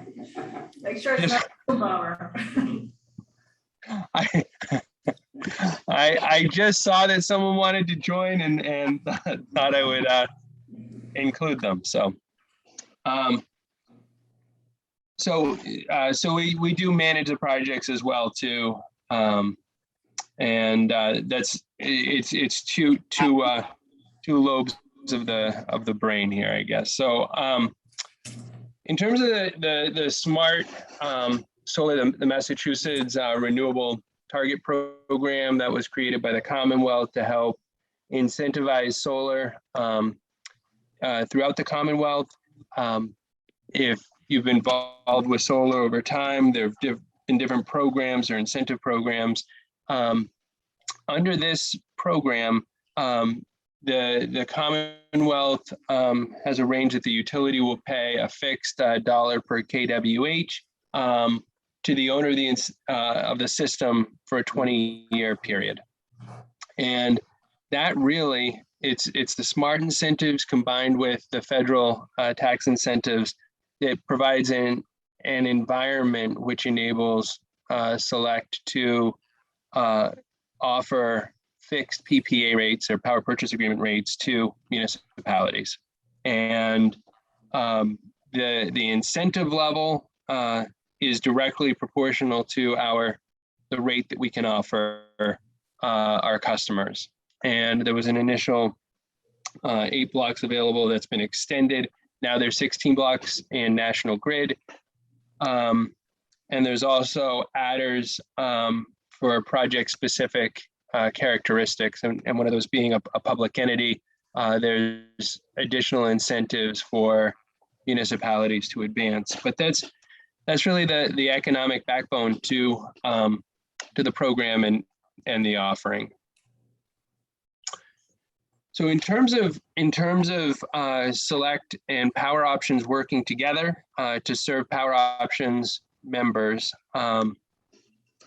we work with municipalities to provide solar opportunities that have no upfront cost to the town. We take all the financing risk or development costs associated with these projects. We'll install the systems and maintain them and develop them. Typically, the power purchase agreement term is 20 years for a rooftop or 25 years for a ground-mounted system or parking canopy. So the economics for this system we're anticipating would be for a 25-year term. And we would work with the town and the assessor's office on a pilot as part of that, and a lease, potentially a lease if and as necessary. So we can speak to that a little bit more. The PPA rate is part of the consortium, and it's pre-negotiated with Power Options and contemplated sort of with a buying aggregation. The contracts are already pre-negotiated. Every site we understand is different. And if there are specific points within the agreement we need to take a look at, we certainly can.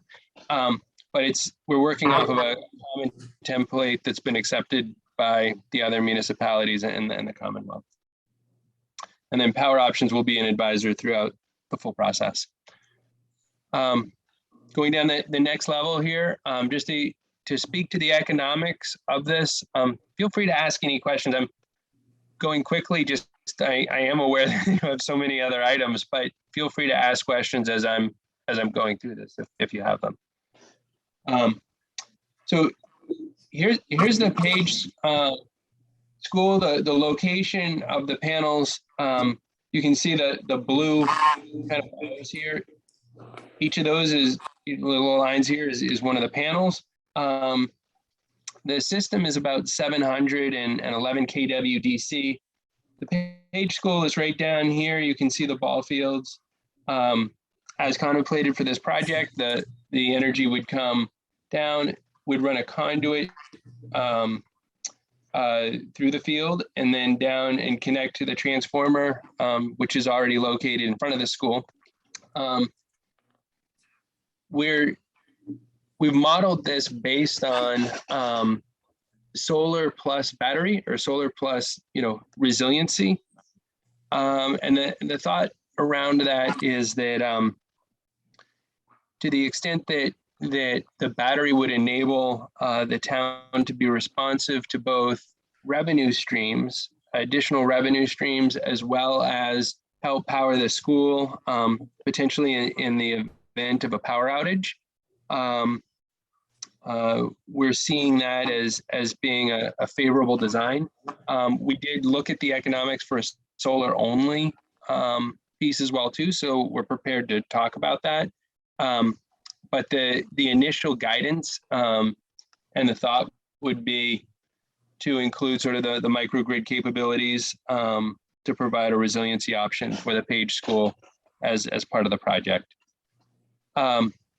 Going through the sort of economics here, there are two aspects to it. You have the battery, you have the panels, which create the electricity. So again, that's 711 kW DC. Then you'd have a battery to store that energy, and that's a 223 kW or 446 kWh battery. And the annual output is close to 900,000 kilowatt hours. And the school uses about 350,000 kilowatt hours per year. So you'd have an additional 500 plus kilowatt hours that could be assigned to either the school district or other locations in town that would benefit from that. There's flexibility. That's not a one-time assignment. So depending on how the town consumes energy over the next 25 years, there'll be flexibility to optimize that excess generation. Point is, you'd be buying it at a savings as opposed to be buying it, at the retail level. Currently, your electric rate, the addressable rate that we would be offsetting through the solar program is north of 16 cents per kilowatt hour.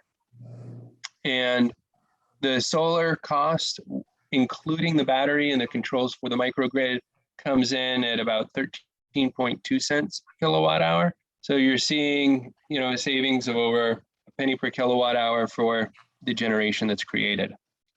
The offers a solar savings in the first year on the energy portion of about 20%. The term is 25 years. The year one forecasted savings is right around 36,000 over the term. The energy, the solar plus the battery revenue comes to about 1.5 million. And then we're looking at a pilot on top of that. So it comes to over $1.5 million, close to 1.6 million over the 25-year term. And there's about 1 million pounds, 1.3 million pounds of annual CO2 avoided. And over the contract terms, about 16,000 tons of CO2 avoided.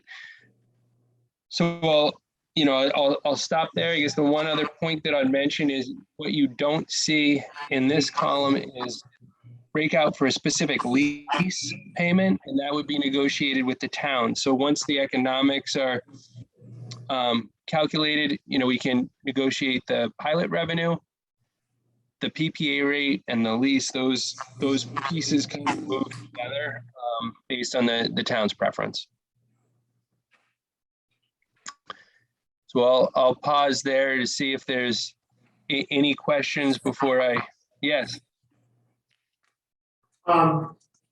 This is just, I need technical help here. So this is the slope that used to be where the ski slope is. This is facing downhill, correct, on a north facing slope. That doesn't get so much solar energy. It's not as ideal as a south facing slope, but that just means you space the panels out farther so that they don't shade each other. The sun's still angled them. Yeah, you just space them out. The slope isn't working for you, it's now working against you, which means that, your power density off the slope isn't as much as it would be. But it does work. Yeah. The topography it's almost a plateau. I don't know if you can see my little arrow, but it's almost a plateau in this area, and then it becomes steeper towards the northern portion of the field. So the area that we're using here, to Rick's point, is fairly flat, but we've also extended the area between the panels so they would not be shading each other. But we did calculate the annual production based on the actual topography. So who pays for the power that the school uses now? Does the town pay for that or the school? Well, the school district pays for that. So would we be looking for? Yeah, we would,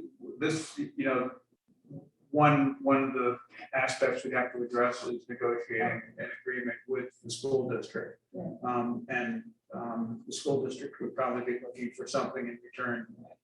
So, some portion of the gain from this would go to the school district. And the excess that could be used for other town, I mean, how much of the town demand would that excess, I don't have a good sense of. So currently the excess would exceed the town's additional demand considerably, beyond what we have currently, but. Rick, just so we know, how much does the other fuel produce? Okay, so the other, we'll just sort of put things in scale. To put it in perspective. Yeah, so the other system is 442 kilowatts. And so this is 711. Wow, so this actually makes more. Oh, yeah, this is substantially, it's a little bit more than 50% larger. Okay. Than that. And I haven't looked at, the panel count or anything like that, Byron. It could be that the panel efficiency has increased in the last 8 years. Well, I mean, there are a bunch of factors that come into play here. But so this would probably have excess power pretty close to what's currently generated by the existing solar. Okay. And, the various ways for the town to handle that. We could let it accrue as credits with the anticipation that we would later monetize it. There are ways to monetize it. And I don't know the details there, Byron, you might know a little bit more. The existing field already produces about 85% of our electrical energy. But based on the this climate change, the legislation that was signed last year, where there's going to be basically a push to convert everything in the state away from fossil fuels to electricity. You can be sure over the course of the next decade to 2 decades that our loads are going to transition from, our energy loads are going to transition from fossil fuels to electricity. And this would be a contributor to that. Will be a contributor to it. So, we might conclude that it made sense to accrue credits, dollar credits for some time. I talked with somebody from National Grid. Actually, we met with somebody on a Zoom call with Wayne, who was in that call a week or so ago. And as a side topic, I mentioned this, and I learned that we can actually use those credits to fund energy-related upgrades to town buildings. So say if we decide to convert energy systems in a town building to heat pumps, we could use those funds to accomplish that work. I mean, there'll be more money than that available, but that's one purpose that those funds would be applied to. So That's correct. I mean, I think that the program is built to be flexible, with the understanding that the technology will change. More people are going to be charging their buses or their cars, and the need for electricity will increase. And on the other hand, the regional school systems are building the new schools. It's anticipated that at least in the short term there could be offtake assigned there, or built up to handle future demand, or to be used for other efficiency related work. Yeah, I mean, that's an interesting observation, Byron, because based on my understanding of the new school, I would guess that the excess from the system will be relatively closely matched to the electrical demand of the new school. I mean, but of course, the town has to look at what its economic benefit is. This is Yes, exactly. about the town's economic benefit in large part. Can the excess be sold to another municipality? It could be, yeah. There's you can transfer the credits to virtually anybody. Yeah, right. Okay. What happens when someone hits a nice home run to center field? I'll let Byron, I asked that, I'll let him answer. Yeah, so I actually, I've been to the site a few times at this point, and I do have a softball player in my family as well as a baseball player, and I was thinking if they could get anywhere near these panels, it would be quite something. So no, I think there's plenty of room when you're out at this. They're youth fields. The panels are set back from the fence considerably. They're obviously insured, but I don't think there's very little risk that those panels would be in range of any balls from the field. The other thing is that there is a standard, if I recall correctly, from 10 plus years ago, there is a standard impact test that commercial panels are built to, and it's, they use like a 1-inch steel ball or something dropped from somebody. They're built to withstand. Basically, they need to withstand the worst hailstorm you could ever imagine. Okay. Yeah, that is true. That is true. I apologize for the eye chart here, but this is how we get the savings. So this is sort of the roll up of the savings. This is, really breaking it down between the solar savings, which is created from the delta in cost between the electric rate and the PPA rate. The PPA rate stays fixed over the 20, in this case, well, I just modeled it here. I just show the 20 lines, but the first 20 years, and then you have the the increasing electric rate. Right. The increasing electric rate. And then under the energy storage savings, there's several different markets that the battery can be deployed into to achieve revenue. So you've got the demand charge savings, the demand response, ICAP, connected solutions, clean peak, and those rolled together, minus some small consumption of electricity in the process, comes to a savings of 7,500 or revenue of 7,500 for the battery storage side. And then you've got the solar savings that's around 28,000. So the net savings is about 35,000 in year one for the battery plus resiliency. And then you'd have the pilot on top of that.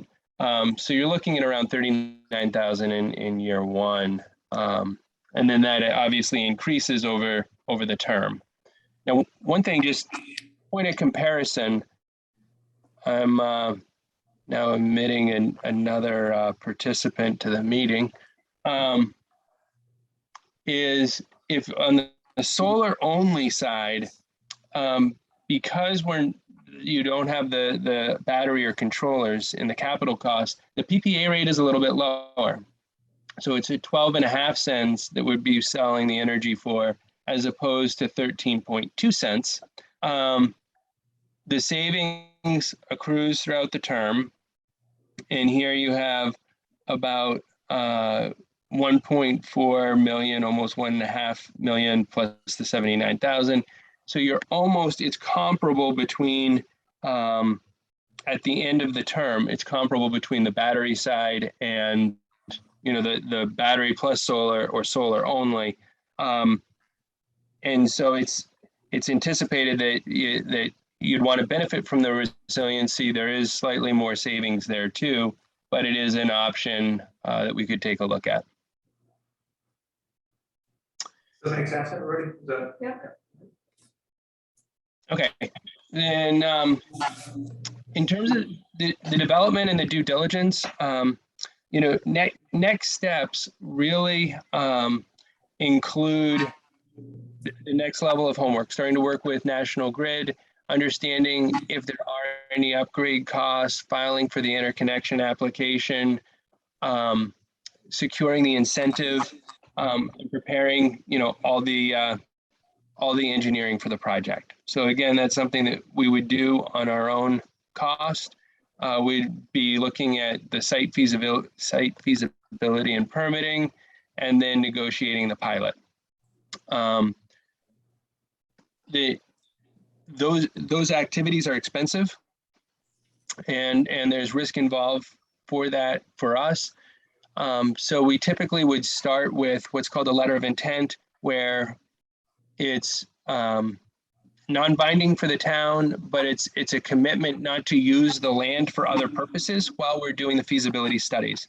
So if, we would say in the next year, we're going to be completing these studies and securing the financing. And our expectation is that you would not be using it as a ski slope in the next 25 years again. So that would be part of the expectation, is that once we progress, if we're able to achieve the economics, that then the town would do what it can and to work in good faith in terms of moving forward with the power purchase agreement. We would work closely with the town on the local inspections and all the permitting. Once the project's built, we have all the closeout paperwork that we'd be working on with the town, the meter swap, assigning the net metering credits, and then working closely in a school environment. We work very closely with the town on educational programming, both for the students as well as for the citizens in the town. And that dovetails really well with the marketing and public relations communications. But that's a part of the, understanding the environmental aspects of the project. So I'll pause there, but I think we've really covered it at this point. Any questions that people have, feel free to let me know, and we can see where the conversation goes.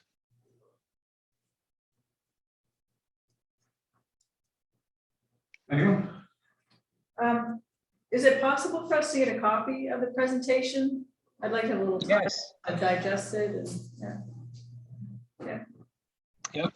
Yeah, absolutely. And if there are questions that come up afterwards, I'm certainly available for, additional, questions. And also power options. Walter Gray is the liaison for solar for power options, and he makes himself available to municipalities as well to walk through power options role in the program. I had a question for you. How is this different from the arrangement we have on the field, the existing field? It's actually quite similar. In fact, I guess from a structural standpoint, it's nearly identical. The difference is that in this case, power options allows us to presumably get our best deal without going out with an RFP.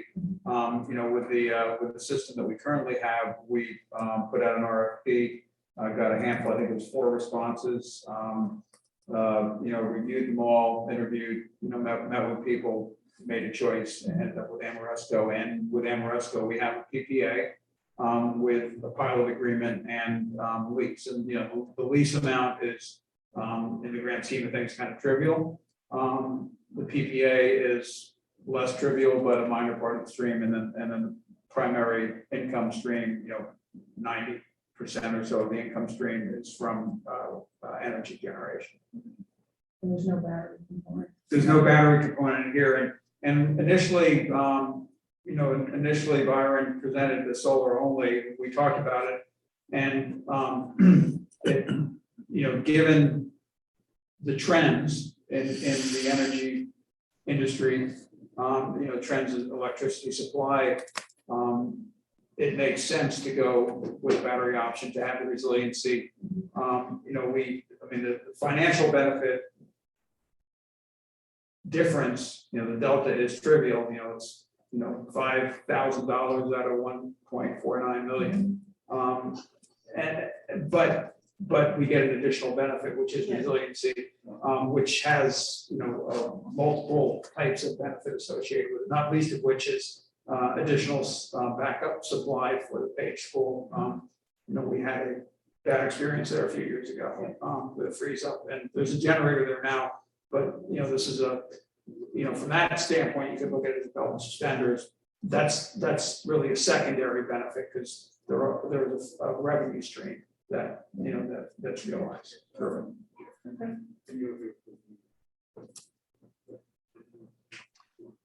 I guess in terms of next steps, my understanding is that it would require a town meeting vote before being able to put a lease and possibly a power purchase agreement in, execute the agreements. What we'd like to do or propose that we do would be probably in the next month or in the next couple of meetings, move forward with a letter of intent and then use the winter to confirm all the financing, go through the interconnection application and secure the SMART award so that we would have, the project fully, developed from an economic and engineering perspective prior to the town meeting. And then once the town meeting vote took place, presumably it would be positive, then we could advance shortly thereafter. And how long is the construction process? The construction process is not that long. It would probably be if the project was confirmed, in let's say May, it would be completed before the end of the year.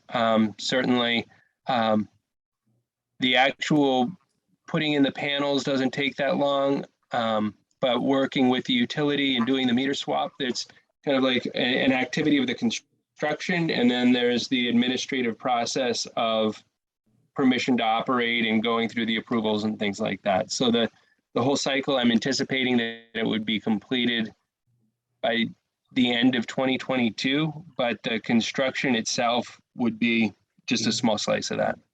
Okay. Great. Promising. Archie, any questions? Wayne? Okay, great. Chip, you don't live, great, okay. Good. Angus, or that's, you don't have any questions either. Byron, thanks a lot. That was good. Yeah, if you wanted to email the presentation to me, seeing as you already have my email address, then I'll distribute, I'll send it to the town manager and we'll get it distributed to other folks. Excellent. Thank you very much. I really appreciate your time tonight.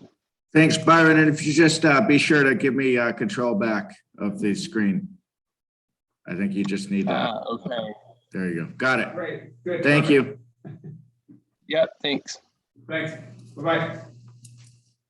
Bye.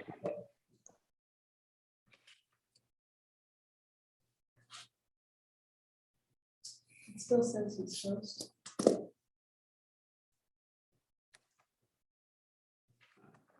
I think he's not. I hope he's not.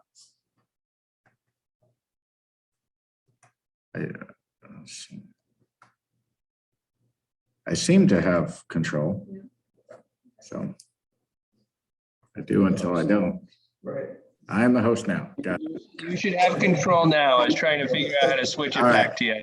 I think you got it at this point. All right. Thanks. Thank you. Yeah, but Not forget about D, we don't have to do that now. Right. Now we won't. Let's take care of where we have other Yeah. folks who are here for. Okay, our next is update on construction bids received, sold to the sailors restoration. Obviously, that's wasn't not a happy story. Lynn, do you want to join? How are you? Hello, everyone. I'm Lynn Spencer. I'm here to talk with you about the bids received. Great, thanks. Good to see you. Thank you, Rick. So you have the summary memo in your packet, but not everyone has your packet. So Lynn, do you want to just, for those viewing from home, give a brief summary of how the bids came in? I certainly will, yes. Thank you. Not with pleasure, I have to say, but with a sense of, yes, duty and responsibility, which is what I've been hearing tonight, by the way, from this this evening. So the project went to bid about 6 weeks ago. It is a two-part process for Soldiers and Sailors Memorial. This relatively small building, 2,400 square feet, has a lot of pieces and parts to it to render it, rehabilitated for active use. So as part of the bidding process, there were filed sub bids in a number of categories: electrical, HVAC, plumbing, masonry, painting. And those bids came in.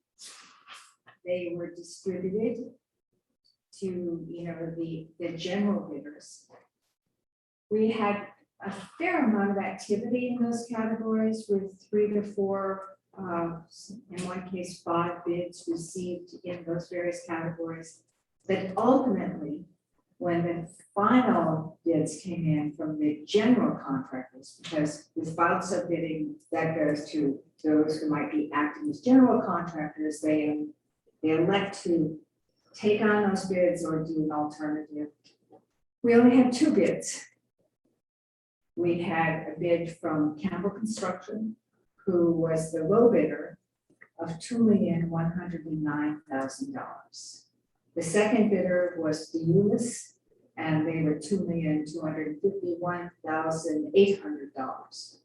In both cases, the bids are well above budget. I mean, I won't say otherwise. They're $1 million above what we had expected as this construction budget. I'd like to say a word about how that construction budget was derived. That was in 2019, when we were working with the Board of Selectmen, Agnes and Wayne, on reassessing the condition of the building, coming up with an adaptive reuse plan, which anticipated creating meeting space, gathering space on the first floor of the building, with the potential of office space on the second floor for town uses, for community uses.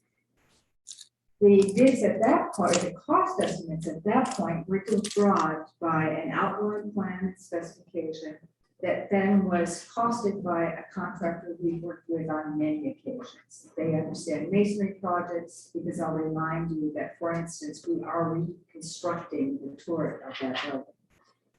We also have been looking at prices that have been coming in over the year of 2019 for HVAC and electrical projects. So we had a database that we were using that was based on current costs in 2019. What has happened subsequently, as we all know, is COVID has come in, and it has had some dramatic impacts.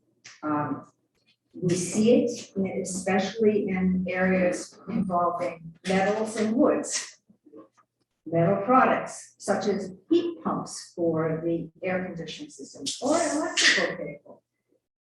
So that COVID, as a result of COVID, certain sectors of the manufacturing sectors basically closed down for a while and then reopened.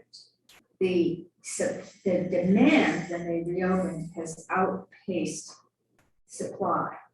So we've seen dramatic escalation in prices as a result. We also have the effects of tariffs with both Canada and China. China is a major provider of heat pumps and a lot of the kind of metal products that go into a building project. So we see a combination of factors. The other one that I've talked with Wayne and with Angus about is, this is a small building, so the kind of square footage traction that you sometimes get in a larger project, say a 20,000 square foot building, aren't happening here. There's 2,400 square feet that is intensively built. So we see, a very considerable delta in the construction estimates versus the construction budget. So the question is, what are the options? And that's what this memorandum is about. based on, again, conversations with Wayne and with Angus. We talked about option one, which is to mothball the building for now and rebid it in the future. It's possible to invest some very limited funds in the building. You know, you had made an investment several years ago when structural reinforcement was done on the roof structure and some significant work was done on the turret to sort of hold it together. As Angus has reminded me, you know, in 2019, I think there might have been the perception that something had to be done now to save the building or that was it, you know, fish or cut. But we see it as a somewhat different situation. The building is held on for a long time and could hold on some more. It will be a matter of doing some maintenance and some judicious investment to do it. We could do that. But what I cannot predict is, of course, what has been unpredictable in the last 2 years, which is the effects of COVID and continual sort of changes in the construction marketplace. Would it have to be heated? It has not really been heated. It wouldn't have to be heated. It's minimal at this point. Well, we turn it back on. Yeah. Basically, So it was off for a while and then it was on, but yes, you would have some utility costs. So what's hard about this is, as I said, you know, the marketplace is volatile. So it's hard to say what the impacts will be on how construction will change. Another option is option number 2, where the money that has been appropriated by the town meeting, some portion of it is invested in this building in terms of building envelope and structural work. So we rebuild the turret, we do more work on the roof, we repoint the exterior of the building. We fill the basement with flowable fill and reframe the first floor. So we're taking care of the structural kinds of problems or projects. We have, I know we had, there's an agreement with cottage advisors as to how much they were going to do on the site work. And by the way, one of the factors in the cost increase, in fact, was the increased amount of site work that was added to the project, in conjunction with the site plan review with the planning board. But you actually get cottage advisors to do what they're going to do and sort of, if you will, hold the building. That investment would be a meaningful investment in the preservation, stabilization of the building. So the first option is just a little bit, and this continues to sort of be gently on hold. The second option makes an investment in the preservation of the exterior and the structural work. That is complicated, and I would like to turn to you, Angus, to explain why that's complicated. The second option. Yeah. Well, I mean, I think Wayne can articulate it better than I could, but I think you're talking about the incremental process of, you know, scoping, bidding, purchasing, contracting, kind of times 20, you know, and just It's doing it over again, quite honestly. So, many times over, and, you know, kind of, so that's, I think, does that cover it, Wayne? And I think the cost moves up, just so, just suggest ballpark. But it was at $855,000 to do, that's the budget to do what we thought was going to. And the $855 was to keep it maintained. Right. And so it's, you have to really look at the costs we're talking. So we derive the $850,000 of this subtotal of option 2 based on what we were seeing from those bids. So we took the information that was coming to us and said, oh, okay, this is significant. So I'll give you an example. The turret, one bidder had $325,000 on that, and the exterior masonry that was reserved to that firm. That's Campbell Construction. The next leg up was $415,000. I said $450,000 is what you should be carrying for that masonry. So we took information that we were learning from this bidding process to generate that number. That just simply deals with, and it makes it a significant investment.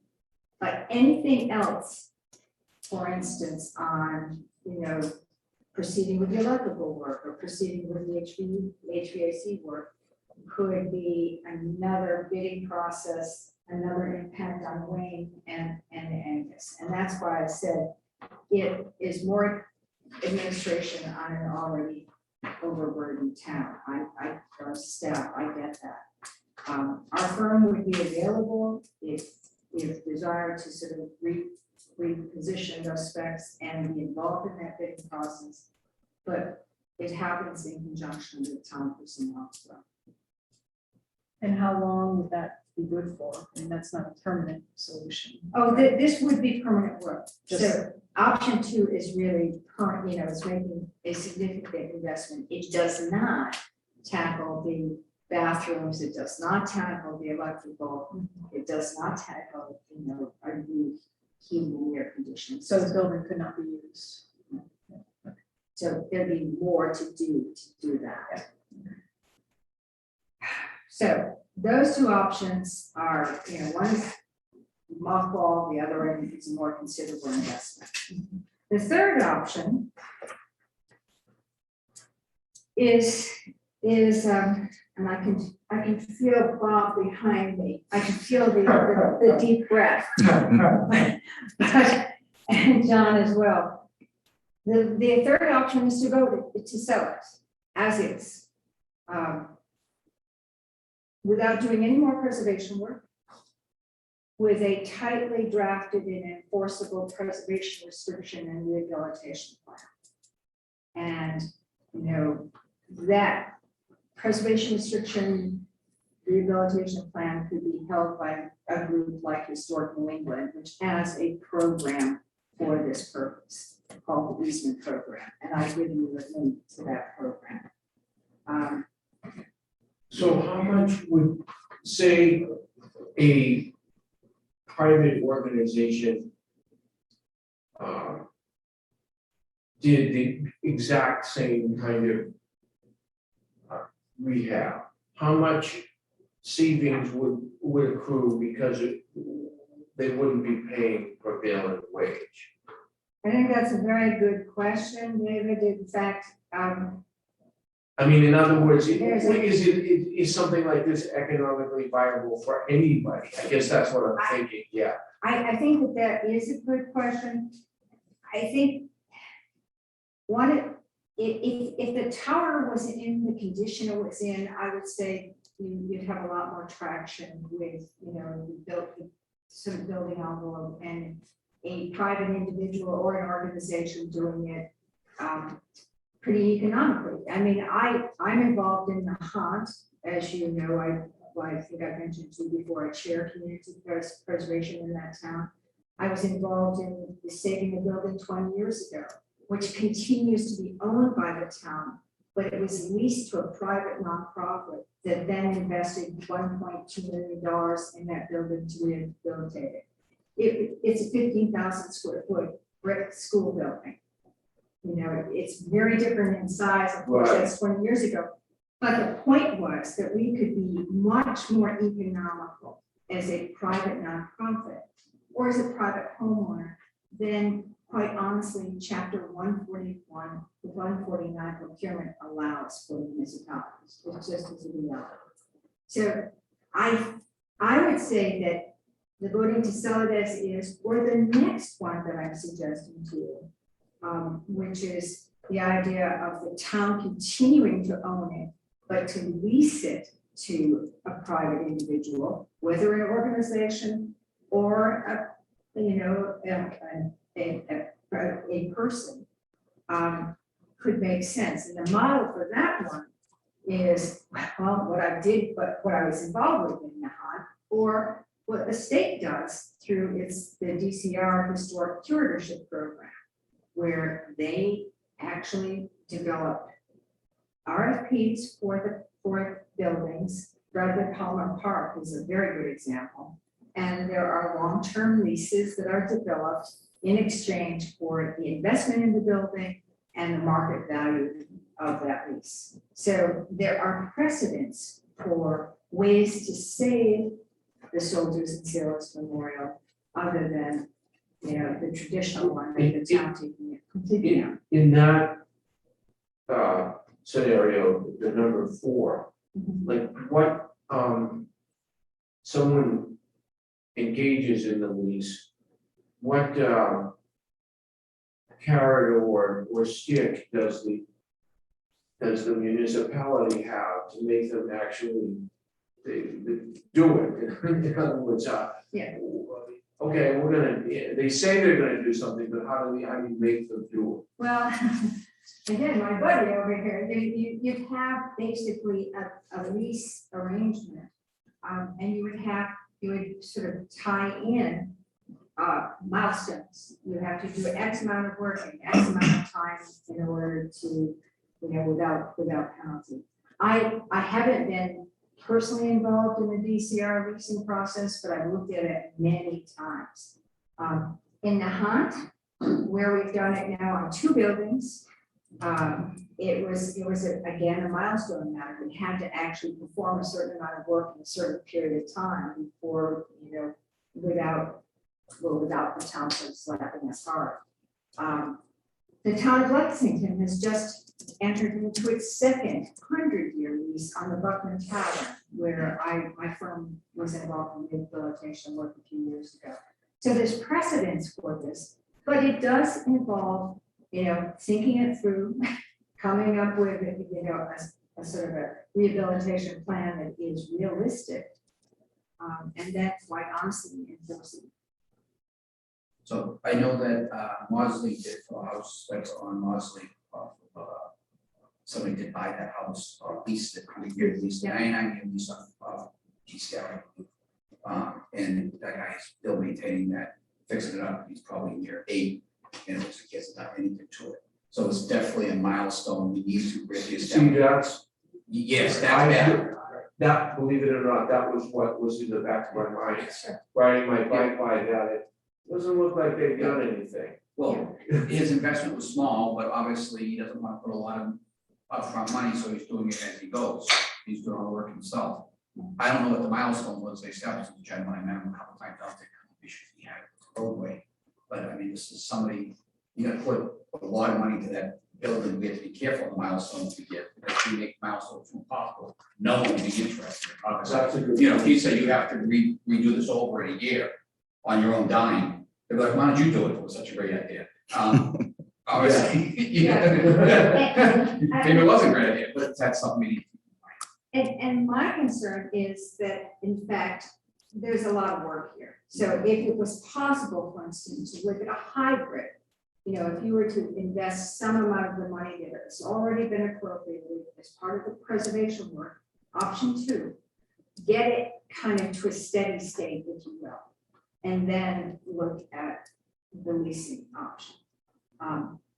But I think that the point is, and I'm here tonight because I care about this building and I care about my relationship with the town. And I think that there are ways of being constructive about this while recognizing, A, the town didn't have a very clear sense of how to use the building. I know that at the time the town meeting voted it. You know, maybe uses that emerge that, you know, you will find at pressure point, you need more office space or you need more meeting space. But in the absence of a use that was compelling, it still is meaningful, I believe, to invest in preservation work, to preserve, quite honestly, a building of heritage to the town, a national register structure, something that is iconic and is related to, quite honestly, the war memorials for, you know, 100 years.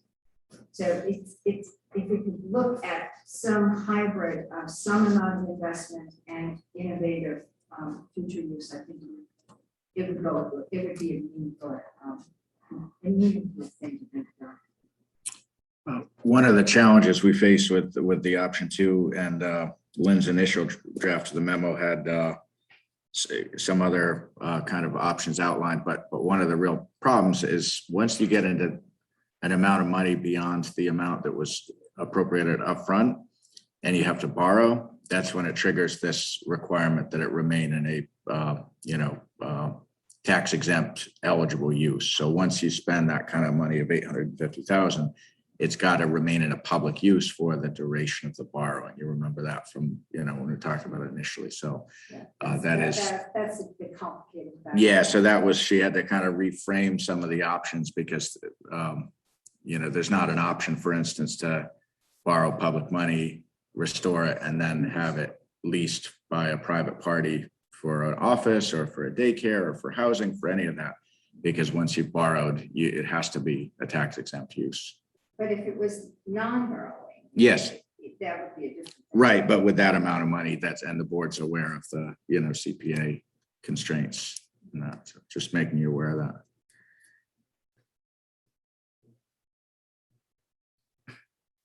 Thanks. This is a bit to chew on, I guess. We knew there was a pretty high probability that there wasn't going to be, a pretty picture when we got to start looking at dollars.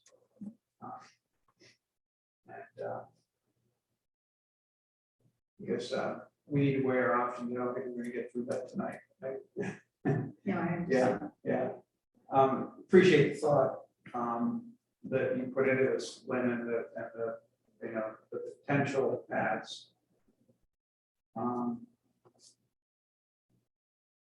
We, in the near term, we will be going forward with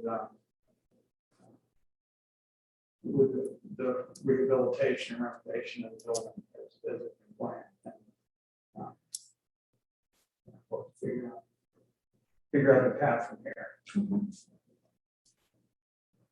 Yes, yeah. Would you say that again? Word for word? No, the intent, Yeah. that you intend to move ahead. Well, we need to figure out the path from here. I don't know what that path will be, and we need to give it some hard thought. That's the will of the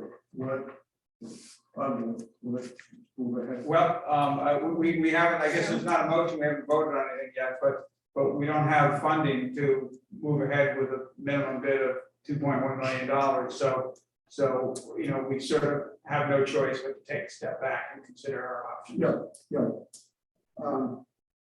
So would we have to go back to town meeting, even if we spent under the amount approved? I Changing the think scope, anything other than what was originally presented and voted on at town meeting would require going back to town meeting. Correct, yeah, and back to the CPC as well, yeah. Right. Okay, decreasing the scope would still elicit that.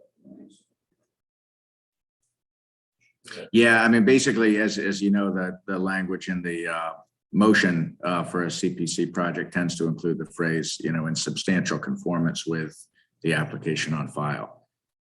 So that's part of the motion that town meeting votes is it references the application on file with CPC when they recommended it. Can I make a couple of comments? Sure. Nick, if you could just, I just want to make sure the mic picks you up. So if you can, maybe move to that front row and that'll be close enough that the mic will hear you. Thanks a lot. You're welcome. That'll be good, Nick. Thanks. Is that your notebook, Lynn? Yeah, that's clear. And I'm only the acting chaplain, the commander of the post behind me, as you all know, and who has spent hundreds of hours on this project and knows a lot more than I would consider that done. So as far as just to take some phrases that you used, it was a nice presentation. The phrase overburden to the town. It's a very unique situation when the town votes twice in the affirmative to do anything. I mean, usually it's one vote, yes or no, and this was voted on twice. And so if it's a burden for the town, it was done in a way that the town approved of. Okay, if it's a burden, it was a positive burden, if there's such a word. The dynamics that slowed down the momentum, the COVID, is something the water department, Bob and I remember. So we ran into too with the contractor. And I'm not an economist, but it seems to me that when it hits the fan over a certain problem and it hits an industry, when it turns around, then you should have a glut of, that's the right word, of competition to jump back in a favorable way. So I'm not afraid that because we took a loss on the project because of COVID, that we're not gonna, at the end of the day, survive and continue on. So I think that's about all I have to say.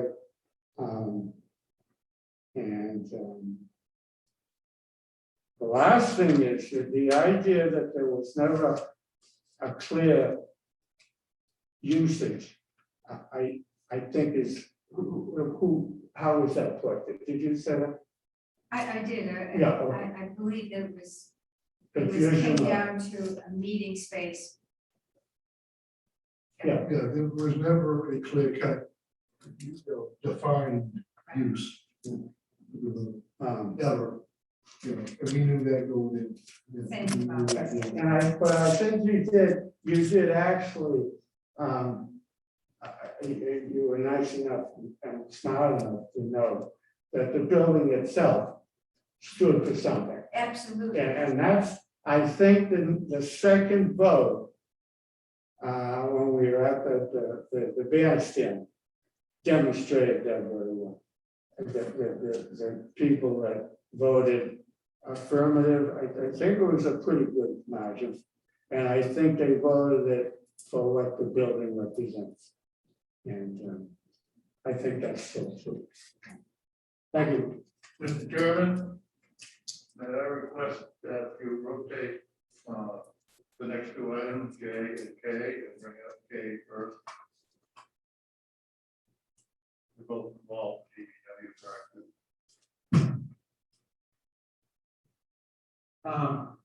Sure, that's fine. Yeah, I think we are all done with the discussion. So does anybody else, Archie, Wendy, do you have anything else to say? So I think just as a real quick kind of tangible follow-up to this, obviously it's an issue of broad public interest and concern. And while the bids did come in about, 10 days ago or so at this point, they hadn't been, up until tonight's meeting, hadn't been kind of broadly announced. So what I'm going to suggest is we can post Lynn's memo, to the town website. And if people have opinions as to what the town should do, I think that would be timely for people to send that in over the next few weeks. Yeah. I would just make a note, as you have in your packet, there is the other concept that Wayne outlined in terms of use of the site. So I think at a future meeting, when the hour's not so late, I do think it ought to be put on the table for discussion as well. That sounds good. Yeah, I mean, that's a great idea to post that and, wait 6 or 8 weeks and then talk about it and see what, I mean, at this point, there's no immediacy. Right. And as you and I talked about last week, that tonight wasn't the night for the board to make a decision, just as you said, to hear the information and to set out a process ahead. So actually, we can get some feedback from residents and voters that would be really helpful in any further discussion. Are you talking about the building? Yes. Okay. I didn't know when you had got on this. No, just to make sure that the public at large is aware of the bids and has an opportunity to, Yeah. you know, express their opinions. Could that also be boards and committees, just? Yeah, definitely, yeah. Is there any, just so I can talk, please, is there any sense in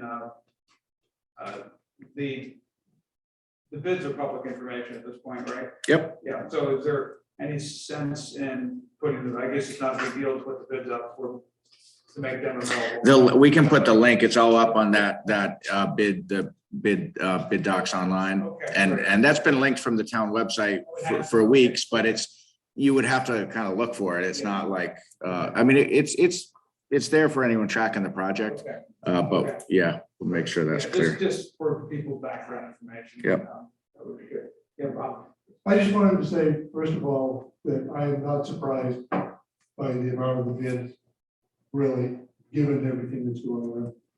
But I would like to be, if you guys get together for any discussion on whatever we plan on doing with the building, I would like to be part of it. If no other reason, be a warm body, yeah. Okay. But I'd like to be present. and part of it. Okay, yeah, if there's any discussion by the board, it has to be in an open meeting just like this, in which case, we'll expect to see you then. All right, we will. I expect to see it. Yeah, I expect to see him out here. But you don't expect to see me much more. More bit. And John, and answer, I think we're all set on Thank that. you. John, and answer to you, yeah, that's fine, we can move the EAB discussion, Emerald Dashboard discussion ahead of the. Thank you. Dick, after the next item, we are going to be talking about the Main Street pedestrian stuff, Oh, okay. which I know is of Yeah, interest to you. So that'll be after the next topic. Thank you, I Yeah. appreciate it. Thanks for making the trip. Thank you for the little, this is good food for thought. Yeah. Well, it's a pleasure. Thank you. All right. Thank you very much. Talk soon. Thanks, Lynn.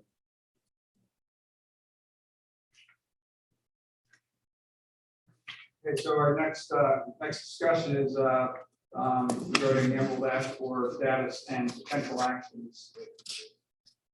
So I hope you got my short, brief summary of what I know about. That was good, Blaine. So I was, as the memo did say, I was aware of EAB before I came here. I was very well familiar with it. I toured the loop in Methuen and peeled the box back and looked at the every bug, and it creeped me really out. And it wasn't here yet. How big are They're very small. Very small. they? Like a centimeter? Yeah, or I mean, a millimeter or? depending on how old they are as they go. They start as lava. They're like little worm. Yeah. They're worm in there. They don't develop this. So Yeah, mature. so you probably actually, you saw.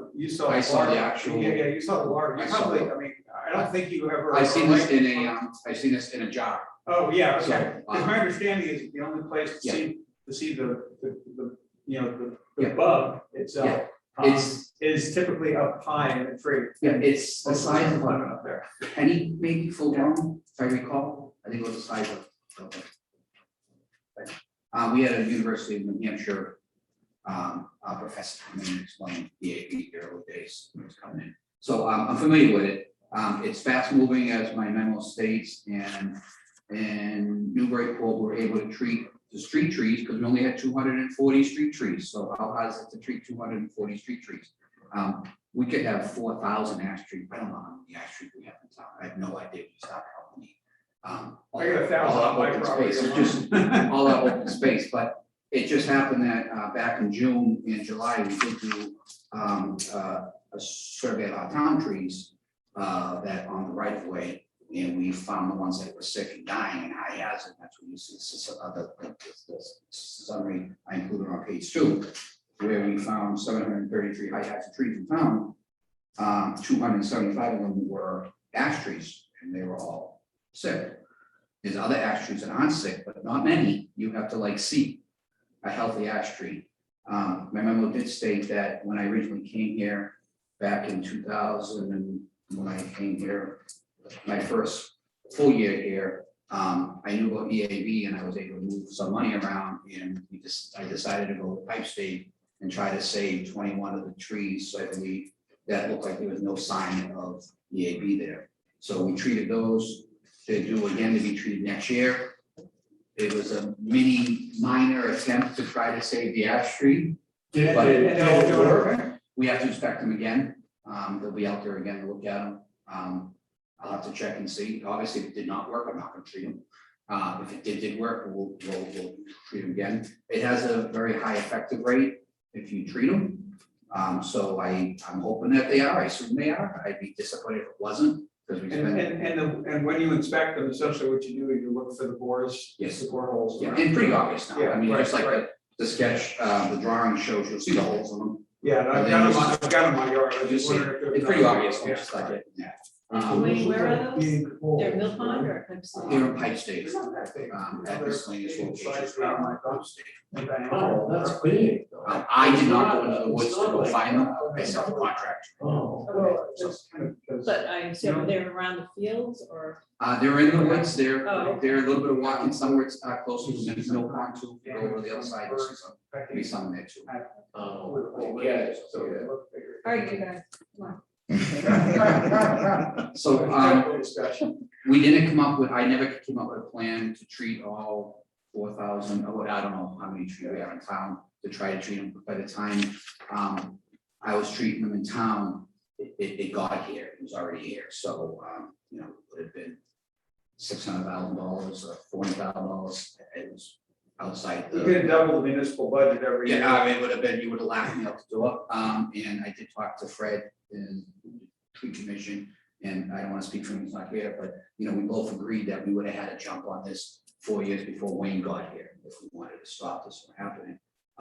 And we didn't, and there's no one to blame, because once it came, you would have had to act 4 or 5 years before this, or 6 years before this, and would have acted on hundreds of thousands of dollars, like if you wanted to treat all your actions in town. So that's where we are right now, is it's full blown, it's coming in really good.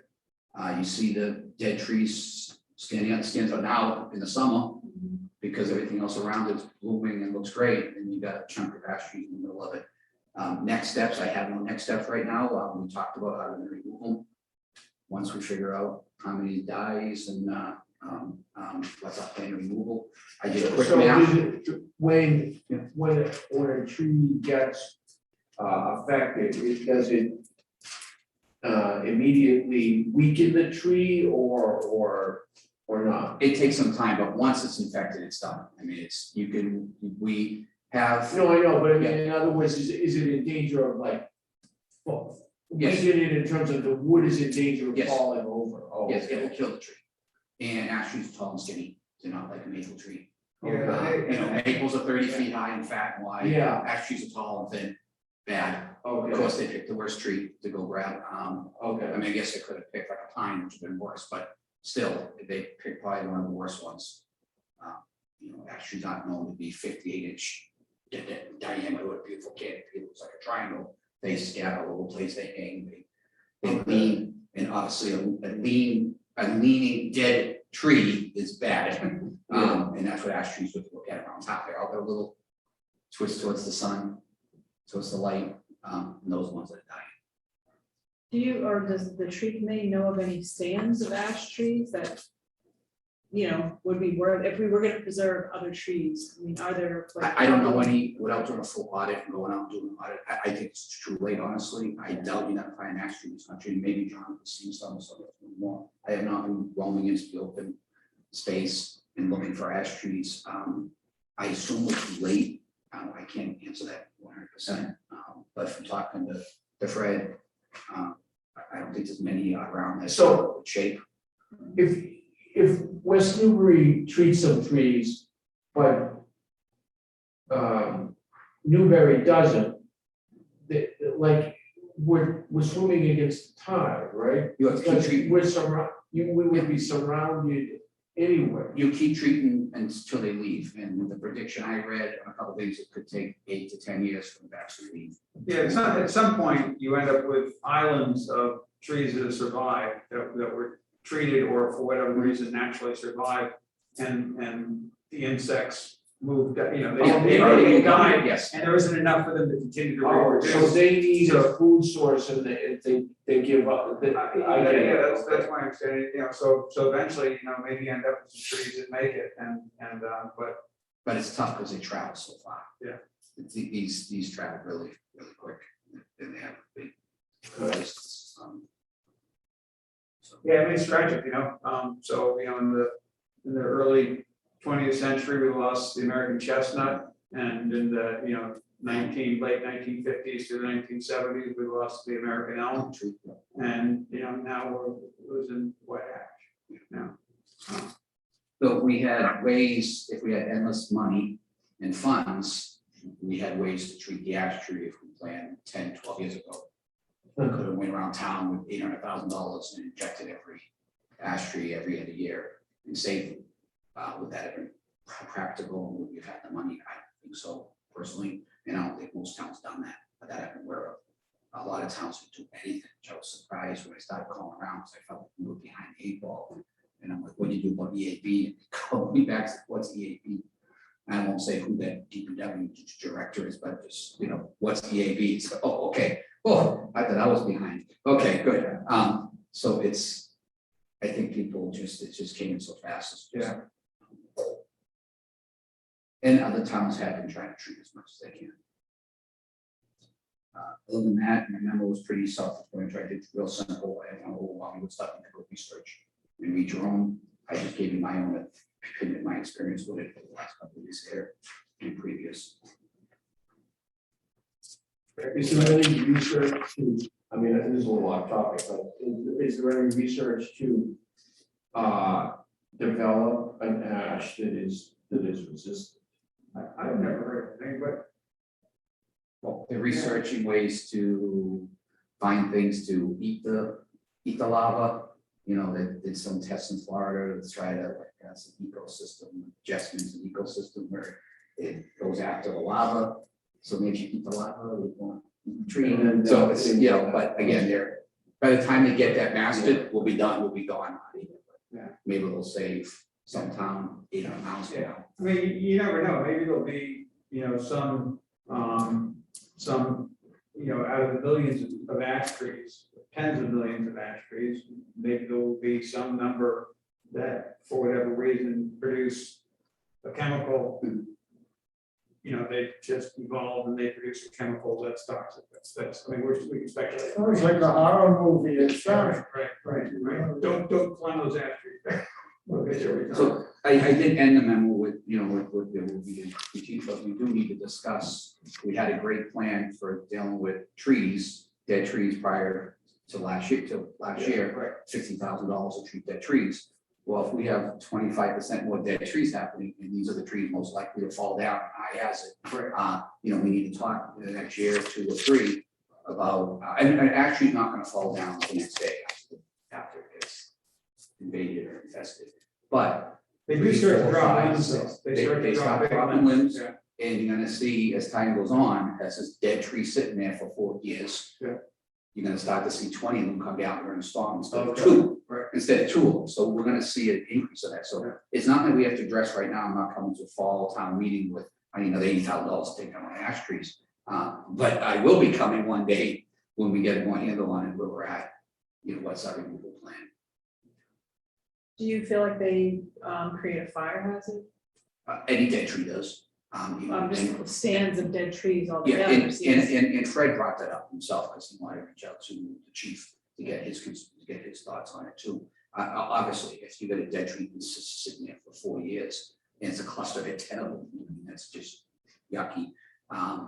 If we have dry season, I'm less concerned about that, because I don't think, we don't have many forest fires in town yet. It's usually caused by somebody burning something in the backyard. What I've been hearing, which just doesn't randomly caused by lightning, just we're lucky, thank God. We don't really have forest fires randomly happening around town. When somebody set a fire in the backyard that they lost control over, that's the ones that Mike's going to, is somebody started burning some leaves and they put their backyard on fire.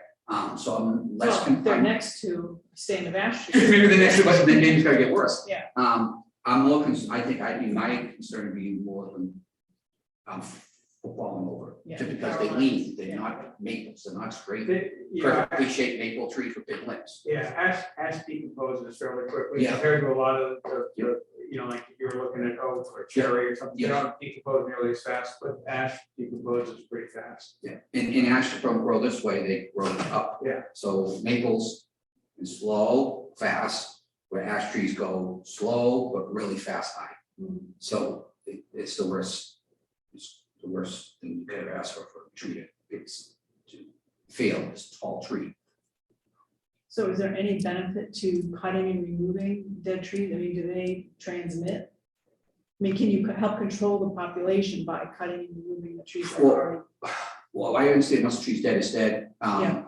They've already moved on. So once they've killed the tree and they're not anything out of it, they move on. So if you go to a dead tree, there shouldn't be much in there anymore. Once the tree's dead, it's dead. They move on to a healthier tree. They look for a healthier host. So they'll kill the tree once the tree's dead. They'll die off, or they'll move to another location, they blow in the wind, or however they get their bird.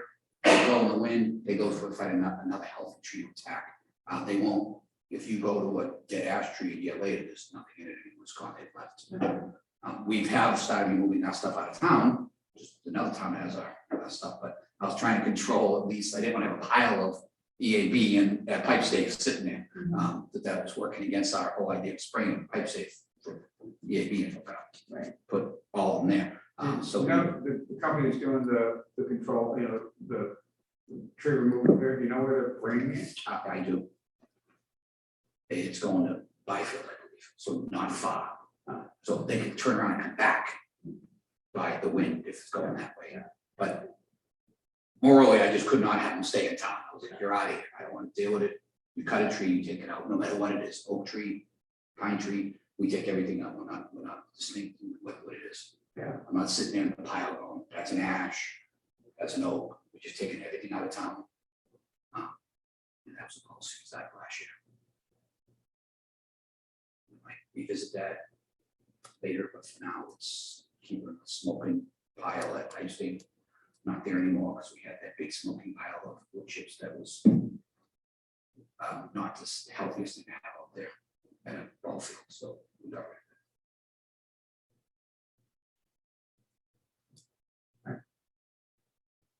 of it. Wayne, just in round numbers, you're talking about all the high hazard trees, not just ash, but all of them, with a potential total removal cost of, 2.2 million. Even spaced over 10 years, that's, several multiples of what,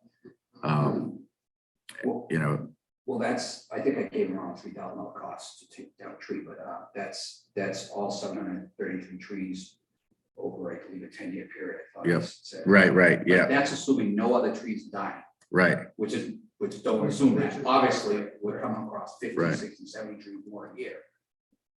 Outside of the ash.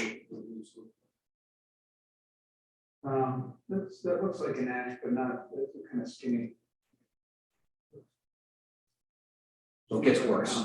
right. It gets worse. That's the best worst case. It'll be higher. Right. Yeah, no, we've got, a decade or so of real issues with dead ash trees, and they're gonna all be gone. They don't seem to stand like the old elm trees would die, and they stand for a decade. Absolutely. But ash trees don't do that. They Yes. come down fast. And if they come down, it's for us, we pick it up and pull it off the side of the road. Yeah. It's almost like I want the tree to fall safe in the woods and not harm anybody, because it costs us nothing to move it out of the way. Falls in the street, public safety issue, there's issues there, but some of these trees will fall down before we get to them. We have to, they fall, and obviously that's how I rate the high hazard tree. If it's too close to the road, that's top of our list. If it's 49 feet off the road and it's leaning towards the wetland, we put that at priority 3 because it's gonna go down. If the tree falls and nobody hears it, but the frogs didn't fall. Those are the ones we try to prioritize. Further down the list. John, did you have something you wanted to add to this? Oh, sure, come on.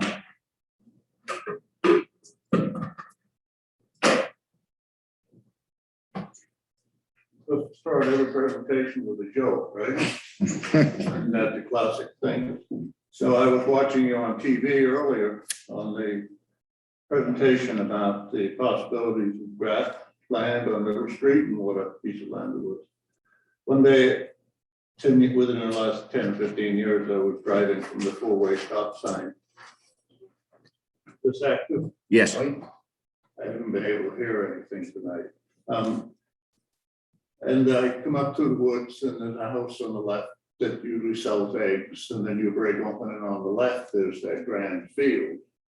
Well, I'm an observer of the world around me pretty keenly, and I see a horse with no rider, and I couldn't see any saddle or bridle coming from up by the house, trotting down across the field. I thought, well, I'm gonna have to rescue somebody's horse today. And as it got closer, I discovered and decided it was a moose. And it trotted down, I'm about 200 feet in front of me. I know enough about moose from my previous residence area. It went across the street into Tom Cook's land, and I knew that I'd get to see it again. And I couldn't turn around over one Ash Street towards the swamp as it crossed to go down into the bogland, which is where every moose wants to be. So that's my anecdote. Well, I hope it qualifies. That's fine. Yeah. For the presentation. When was this, The John? following John, when was this? 10 or 15 years ago, it's not uncommon for a moose to swim the river. It's happened in Western throughout my lifetime here. Maybe once 5 to 10 years or something, they'll swim the river. And for whatever reason, at least I don't think like a moose. So I don't know why. Well, you might say that. Thank you, Dave. I have a few other things about my last appearance here, which you triggered, but I won't do that. The following, you seem interested. The following is information that has absolutely been conveyed to me by 2 different professional tree companies in regard to chemistry and the like. I've read a lot of university papers on the topic. I've done a lot of field stuff, and I'm just me, and I'm not claiming any expertness, just empirical and stuff I've read, and I've studied it carefully. And so this may get a little scattered, and then I will give you the life cycle of the critter too, when you try it. There's a big model of the lifetime of this, and again, this is just my personal opinion. It's about arithmetic, it's about statistical tables, it's about how things play out. Think of this as COVID in the analytics of distribution and spread. There are hotspots and not hotspots. So you do prophylactic of mask and inoculations. No, I'm not applying that to the trees. So there can be trees left. Everybody's not going to die. So it will play out like that in the mathematical sense. It's just nature. Organisms, natural things do that. So we have in this area white, black, green, which I've observed and identified ash, and a blue perhaps. And the blue has an origin in East Asia, which is where the origin of the emerald ash borer is. So that blue, if we have any, is semi-immune to that. And within the 3 others that I mentioned, and neither of the professionals wanting to tell me their services were familiar with this, but in information that I passed on to Angus, I believe that was included. It makes reference to that white ash being not as readily susceptible. And both of the professionals that I asked about that said they hadn't heard about that. Well, I read it in the University of Colorado School of Agriculture paper. So then I learned how to identify them. Then I go out into my own woodlot where I have literally hundreds of ash trees up in my main street, not Church Street, literally hundreds, running from, and I'm only counting the ones 10-inch diameter and larger. And as Wayne said, he described very well how a ash grows versus a maple. these are 70 and 80 foot tall trees because they grow in a cluster. And they go straight up for the sun. That's all they do. And I've observed, and I was brought onto it by the literature, that the white ash are, in my place, a number of them are not infected visually. I'll put it that. I won't retract that they're not infected. They're showing no leaf loss, no leaf weaknesses. The green and the black are, and that occurs once the tree's infected, that will still have leaves and be struggling to survive for a number of years. I've been aware of it 3 now in my yard and the neighbor's yards. I didn't catch on. I've been reading about it for 10 years coming from Michigan, but I didn't catch on, and I missed Dave Hill bottom because I was so locked into Oriental bittersweet. And I thought that was choking out. So it's only been 2 years that I've been keen on observing, and I can, like any place in town, I can look where you get a horizon view. I can see ash tree with 10 or 20 or 30% of their leaves. So they're all over town, every hedgerow. You want to find ash trees, follow a stone wall. They're the farmer's edge fields in the past. And then the new ash trees, the younger ones, all of the ones on my land, the sizes that I described, they're the result of the fields going out of active agriculture. All my ash trees are younger than me, and yet they're this big at the base. We counted a ring of 75 years. As cows go away, the field doesn't get tended, it doesn't get mowed, and you've got an ash forest in certain soil and drainage types, not every place. So it's a big deal in the sense of understanding it so that you can intelligently deal with it. So the question about whether the tree is going to fall down, we said a property is going to take, it sounds like I'm predicting and it's not wise. So it's going to have green leaves on it for a number of years after it's going to be infected. And the infection is only the annual cycle. The tree is not infected like having poison ivy one leaf or something. The cycle time, tree gets targeted in August and hatches out the new bug in June. So the tree is actively participating in the promo of that.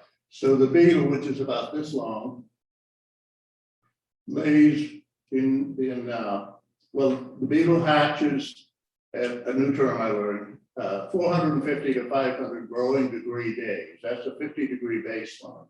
It's like heating degree days and cooling degree days, only it's one called growing degree days. So in the end of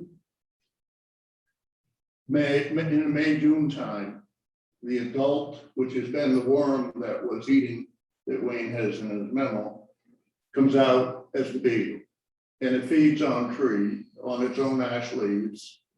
And then within a month, about first part of August, late July, it lays less than millimeter diameter eggs on the tree. I've never seen any, except in photographs. Within a week or so, those have matured to the point where they can eat their way into the bark. And then they go through 5 stages and they end up being a worm like this, which becomes the pupae, that the flying beetle comes out. So when you see the so-called D hole, it's about this tall and that wide, that's the emergence of the adult ash beetle, the emerald. It's going to fly around to local trees for great distances, according to one expert, eat ash leaves, find the tree, and go through that cycle again. So that's enough of that. Let me get back to some pragmatic stuff. So I have contract for $2,000 to treat 9 ash trees. And 2 different companies, they were between $200 per tree and $250. And that's only an annual fact. And you do it in the spring, I guess, both companies said you want to do it in the spring. And because right away, the new beetle starts to eat leaves in a treated tree. And it's, I don't know what the rate is, but they may never make it to lay eggs as a consequence of that. You know how many variables you can't measure. To remove a tree, I've had 15 trees already removed. And that cost me $7,500. And that's just the trees that are immediately right up around my house. I've got to find out when I'm going to stop trying to do this. So there's $1,500 tree removal. And it involved the largest possible equipment. You've seen the booms in the sky that go up 100 feet. A number of them went out that way. It depends on site location, where you can get what the access is. So I had one of those huge booms in the yard. And then the other one was the bucket truck, like the electrical lineman. So these are huge trees, John. Yes, yes. And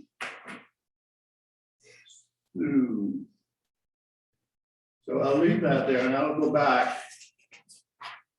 So in that, one of the professionals, well, when I had the trees done, it was a rain out day. So they took the top off, got all the greenery out and chipped. And then, so I have trees about this diameter standing 30 feet high. That's all they are. They look like telephone poles. And I know that they have been infected. So I instructed my contractor to girdle them. The days after that, when I had the person I contracted to do this thing, I said, I girdled all of these trees. If they were infected this year, recently, will they produce an emerald ash beetle in next spring? And he told me, no, that's from you would recognize the name, but I'm not going to use contractors' names. He said, no, they will not. So there's a technique of one way to think of how the town deals with it, gets some of it under control. Let's say it's a weak inoculation.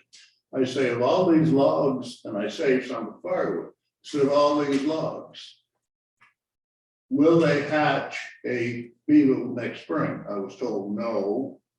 Now I'm only quoting somebody else who has a business card of a tree company. I said, will a beetle come along next year and want to infect that log laying there in my wood pile? No. So I don't want to jump in front of all of the legitimate public information about you can't transport it, you can't move it. That's good, don't do that. But if you take the tree out of service in the fashions that I'm speaking of, you've reduced the target material of the spray.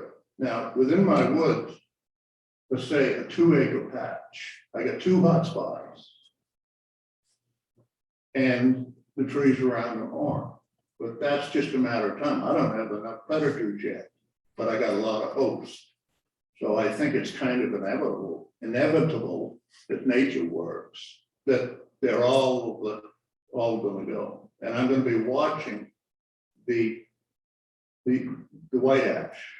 And I'm going to, and I already have, did I mention I have a contract for treatment? Yes.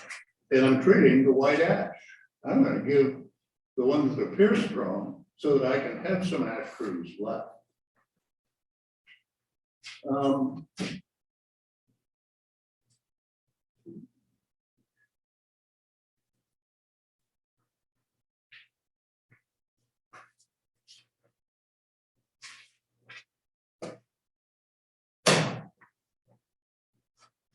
So I kind of went through the life cycle.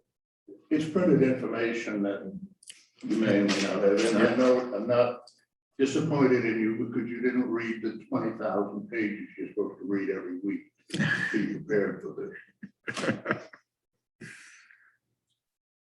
So I guess my question then, that's just to give you one landowner, I don't know, there may be 2 dozen, 3 dozen people in town that might have a similar situation. So I'm just gonna play it by ear, but I'm gonna be as proactive as makes sense to me financially, and I'm willing to do it because I care for trees, perhaps more than most people. And so that's my game plan. Regarding the public angle of it, and if I repeat you, Wayne, it's because my hearing's so bad I couldn't hear part of what you said. That's okay. So you had one, being a good town and a good citizen, and the town is a good citizen, and we consider the aesthetics of what all these dead trees look like. I'm sensitive to the aesthetics of it. I pay to have a dead tree taken down because I don't want to look at it. It doesn't make me happy. So we have that reason to take corpses of trees down along with safety. But the planning cycle, and this is, I'm really risky, but I'm passing on my observations of several years to actually kill the tree. And then the tree has got to dry up and get brittle. So that's a judgment call, that's an observation call that one makes year by year and watches what's happening. Obviously, if you girdle it, which is a chainsaw can girdle a tree in 2 seconds, you just walk around it till you're fully inside this, I don't know all the layers. So the end of the heartwood, the base of the heartwood. So that would be, if one wanted to do that, they would say, well, I'm going to budget this year, 2 years from now, to take down the dead trees there. And the ones that I can see that are already infected or getting weakened, why don't I just girdle them and take them off the plate of the EAB for the neighborhood? I don't know. Now I'm thinking hypothetically. But you also have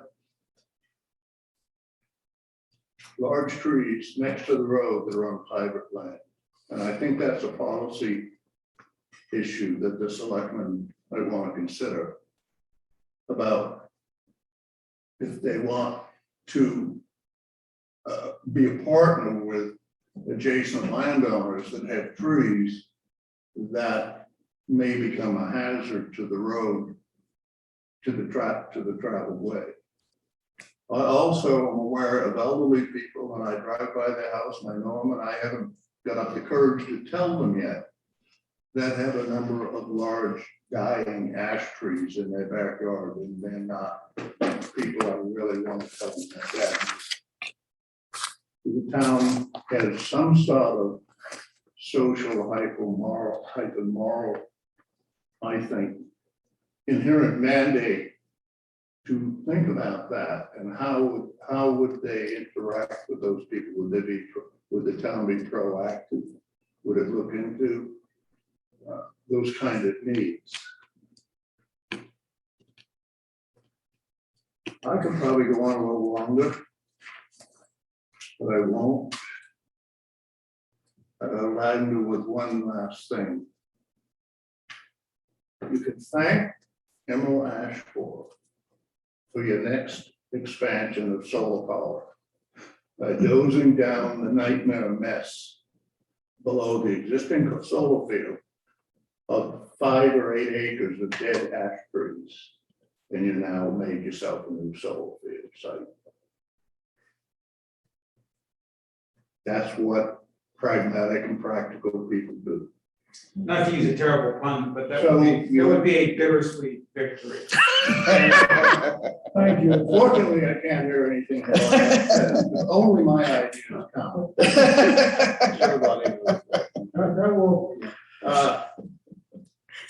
But that becomes, if left to its own, when we have dry years, you now have a really huge fire load for forest fires. So a lot of these trees go someplace, and if they happen to be such as that somewhat unusual site, you know, the wind blew the right day one year on an ash tree someplace, And you've got this uniform thing, and it's like my fields. Because that was open hayfield. In up to when I was 20 years old. And that's what happens when fields are let go. I mean, it had nothing to do with them or Ash Fork. So that's the end of that. And if there's a real need, I'm now off on a different thing. There's a real need to maintain well-mowed open fields and meadows. All of the wildlife that we have in the last 300 years in this area have depended on that. They're naturalized to that. Different kinds of birds, different small predators, non-predated rabbits, and letting all of this different lands, the conservation restriction lands and all of this, it all turned into junk forest. I see it happening in parts of Fallonsby, River Hill already. What was touted as why I would go to planning board meeting because it butts me. Well, this is going to be open space. Look at the beautiful view you get across the river at Kimball's. You're just barely able to see it this year. In 3 more years, you won't be able to see it from Weststone Street. So that's playing off the ash trees that down there that Rick can get, with the town can get another solar field site. Honor me with at least one question. Oh, boy. I think you answered them all, John. So do you think girdling is a viable option? Do you think girdling the trees is a viable option for the town? Doing what? Girdling the trees. Well, not all of them, obviously, but if you want to manage an area that seems to be a hot spot, and you want to, you're not ready to get in there because of season or budget to take them down this year, but you know, after town meeting, say, you know that you're going to have the money and you've already scheduled, you can take down that which Wayne has already inventoried, I believe, I heard him say. So what that would do, according to one of my guys, is it would interfere with a new beetle coming out, because each beetle creates 40 or 50 new beetles. So it's like managing any viral growth thing. So obviously the worm needs to feed off of the phloem is the live part of a So tree. if you girdle a tree now, no more moisture, no more sugars, no more carbohydrates. By 2 months from now, when the tree is dried up somewhat, those eggs that went in there and become the worms that do the zigzag pattern under the bark get weaker and weaker. And I'm imagining this, because then they go in deeper for the winter, fall out, stay there. In the spring, they come back, mature out as the pupae, and then come out in May or so.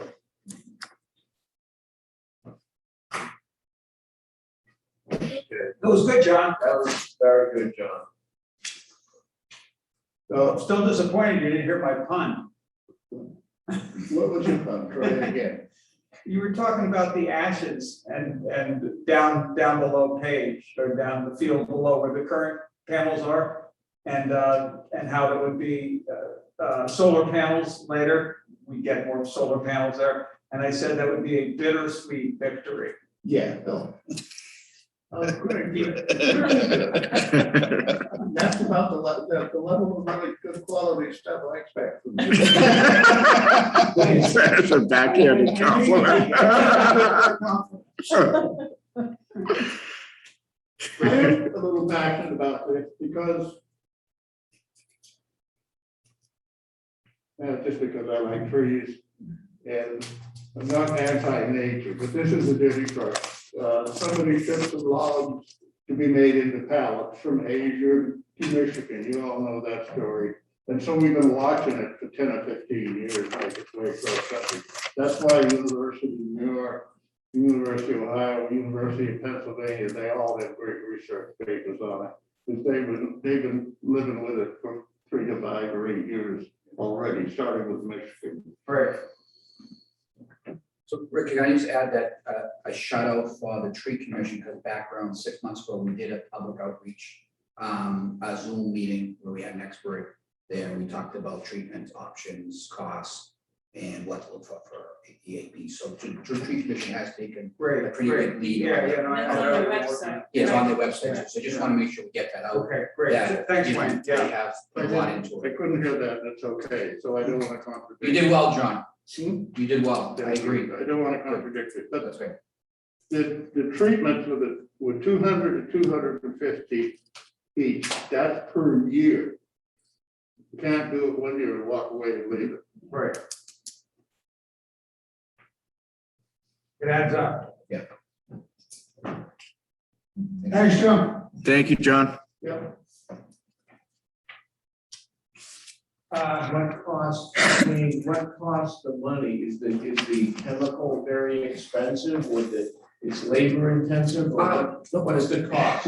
We paid $280 a tree. Okay. So it wasn't too bad. I heard that there's homeowners paying $1,000 a tree, and I told them that you should go get your money back. It's an injection, they have to core out the tree, it takes 20 minutes. Like I said, I supervised, we did around 280 of them, we did it in like a week. With one vendor in a truck, he just drove around, drilled, injected, and that was it. It's not that time consuming, the chemical. Everybody's making money, no one's gonna do it for free, and they have, you know, so I think it's a little costly even at 200 personally, because I see what they have to do. And they could do like 40, 50 in a day. Wow. Yeah. It's like, Yeah. I'm in there, I need to change my career. So it's, you know, it looks like there should be like $75 a tree. That's my Okay. personal opinion, but I'm not in the business of doing that. What chemical do they use, do you know? I'm not sure. I got this cut sheet. There's a couple, they have like 2 or 3 different ones. The one we use is every other year. So that's what we're able to skip this year. Go 2022. Well, yeah, paying 280 as opposed to 2 to 250, and if only treating every other year, that's an improvement. Great. Well, thanks for mentioning about the tree committee's effort. That's, yeah, they definitely put some effort into trying to educate people about how to deal with the issues.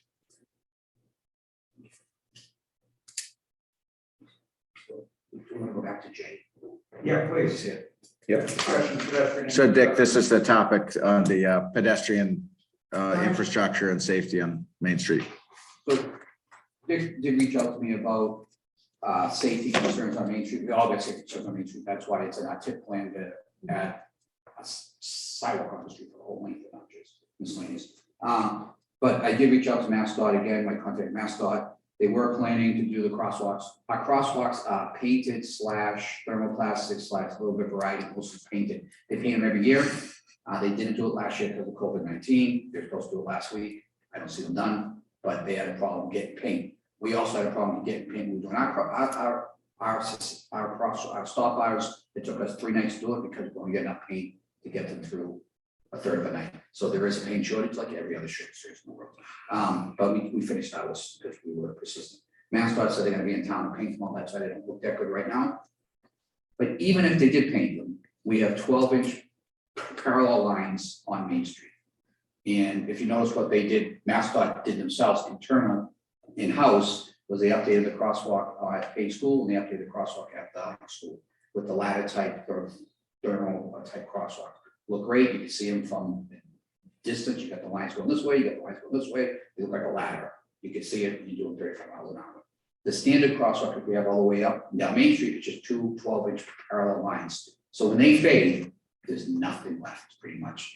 You can walk downtown, little downtown, center of town, and as they're fading, it doesn't look like we have any crosswalks. So I wanted to just reach out to you guys, and I would like to drop a menu from the select board asking MassDOT to update certain crosswalks to the same ones we just did at the high school and at the Page School. So most of the ones that cross Main Street are at a major intersection, like Bridge, Church, Maple, any, Crane Neck, so any major street, not the side streets like Merrill and those could be 12-inch, you should be doing around, you should go 80 miles an hour. So when can you do stuff on Main Street?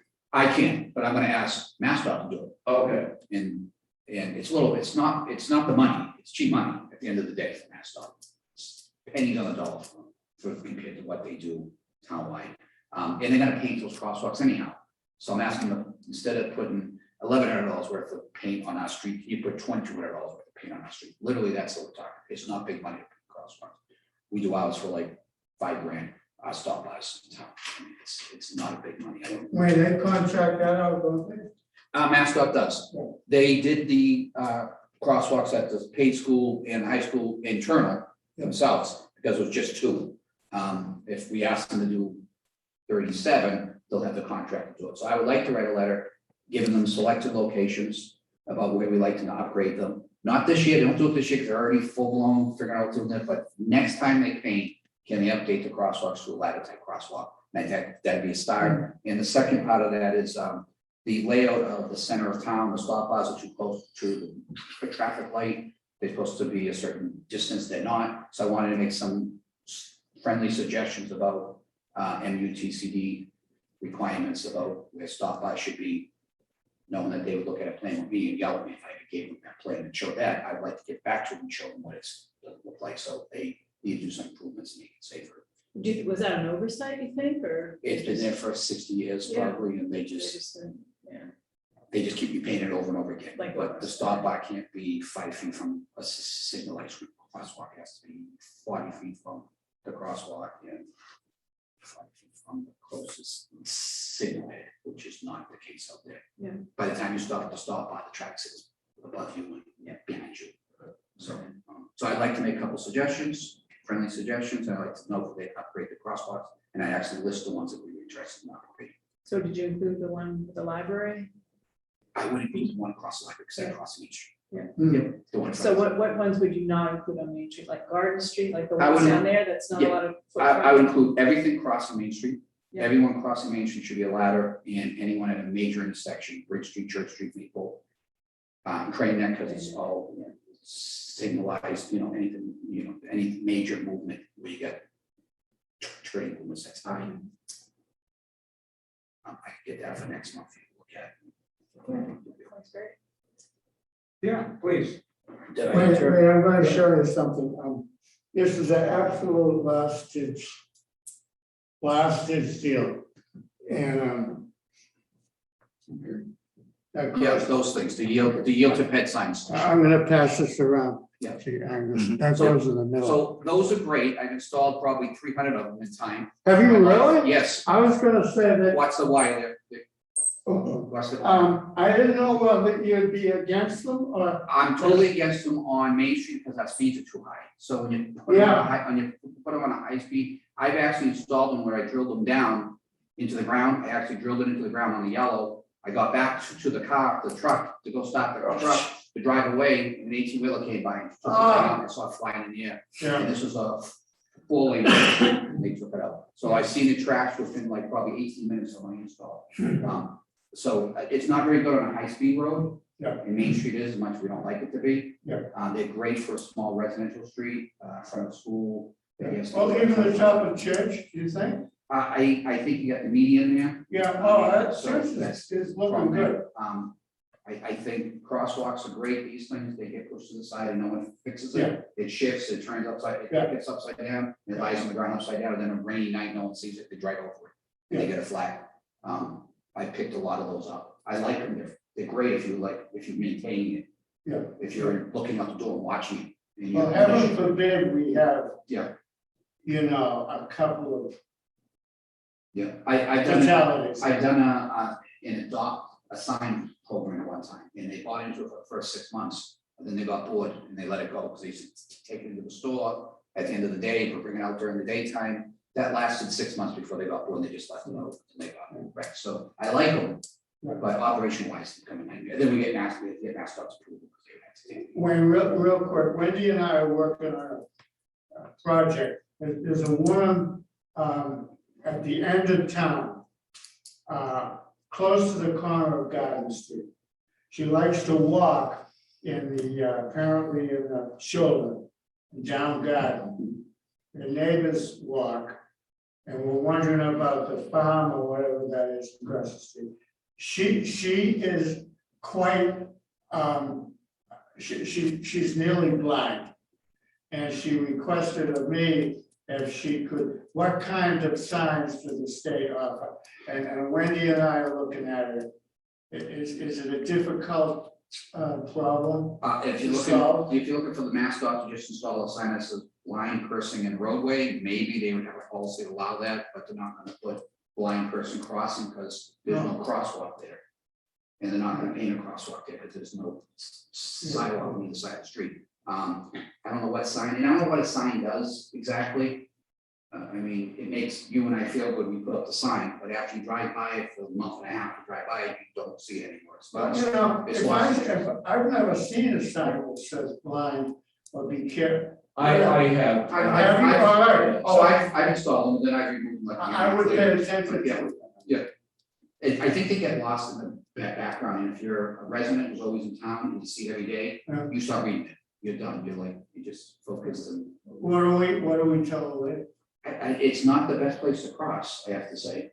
Well, she's gonna come out of her house, walk toward downtown. Yeah. In a very thin, yeah, walkway, and then turn and go down Garden. It's dangerous. It is, and that's why we have it on our tip for sidewalks on the length of Main Street.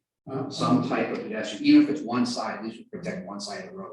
I mean, we don't encourage school kids to cross. I would never tell a kid to go from Garden Street to Page School because they'd be walking the sidewalk. I mean, so we're not very green. We're encouraging people to take trips and buses and cars when they could be walking. It is one of the few elementary schools that you cannot walk. You cannot walk, you are correct. So that's where we're at with this one. I hope you support. Good job. Yeah, sounds good. Thank you. Just, a little bit of progress, small progress is, I did include Wayne in their packet, just to note that we had gotten the contract with the state for the 25,000 from the state budget earmark. So we don't yet have an executed contract back from the state, but at least it's in process. Once we get that money in hand, we'll have just till the end of June to, scope that out, get someone hired and get the safety audit done for the page and pipe stave. So. Which is step one. Yeah, step one of a lot. Yeah, we expect that to generate recommendations of 6 figures of work. Suppose they say, okay, yeah, there's enough traffic or whatever, there's enough to, then what happens? Well, in order for them to put in a compliant crosswalk in that section, which is what they would need to have the push button activated, which is what we want. We fully expect there's going to be recommended geometric changes to the roadway or the driveways. So it's probably going to be, 6 figures, probably well into the 6 figures to get the whole intersection compliant to where they could put in the push button activated crossing.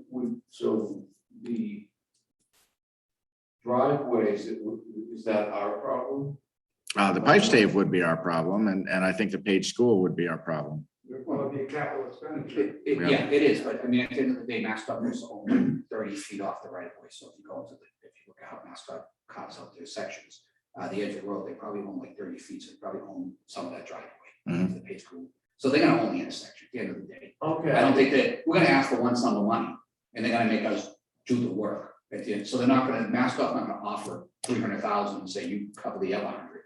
We need to go for the whole 400,000 and MassDOT's gonna say, Newbury, you manage it based on our requirements, our specifications. You get the permit, you get the police details, you manage it, you construct it, and we'll just review and approve it. Which I don't like, by the way. I think MassDOT should do their own work, but that's my opinion. I don't ask somebody else to come in my town and do my work from, but I mean, it is a MassDOT road, but they will put it back onto us to do the work. We'll get the permit. If the district does the design. Yep. Will they arrange with the state to put activated like down at the entrance to the new schools. Well, they told us that they won't do the design, that we should do the design. So that's where we're at. That's where we're at right now, is MassDOT said, you design it, you come to us with what you want done. We're a We'll- school district, maybe the 3 towns. Yeah, so the only time they'll do it if we've got tip money and they design the whole street, then it's on the MassDOT. If it's a tip project, but if a selected provider, like this MassDOT told me on my Zoom call, me versus 9 MassDOT guys, was you design it, you give us, then we would say, well, we're gonna ask you for the money to design it. You design it and then you come to us and then you build it. You based get on- 800 feet of sidewalk, don't you, which could go on the other, there's no sidewalk heading west from the high school. That's correct. I mean, there's a lot of missing pieces in general. That's why when they get to the paid school, it's gonna be creative, because they need to know where to stop that sidewalk. They need to come to it, because it's like, you can't bike a trip, you can go forever. They're not gonna go forever. We're just gonna try to address that one intersection. I think it'd be big. Tell them just to stop it at Coffin Street. But I think, well, the thing is, I joked about that, like, 1.3, but it's like, just, that's a good stop. I don't think the $25,000 grant we got was gonna cover our sidewalk design. Thank you. Great, thank you. Thanks, Wayne.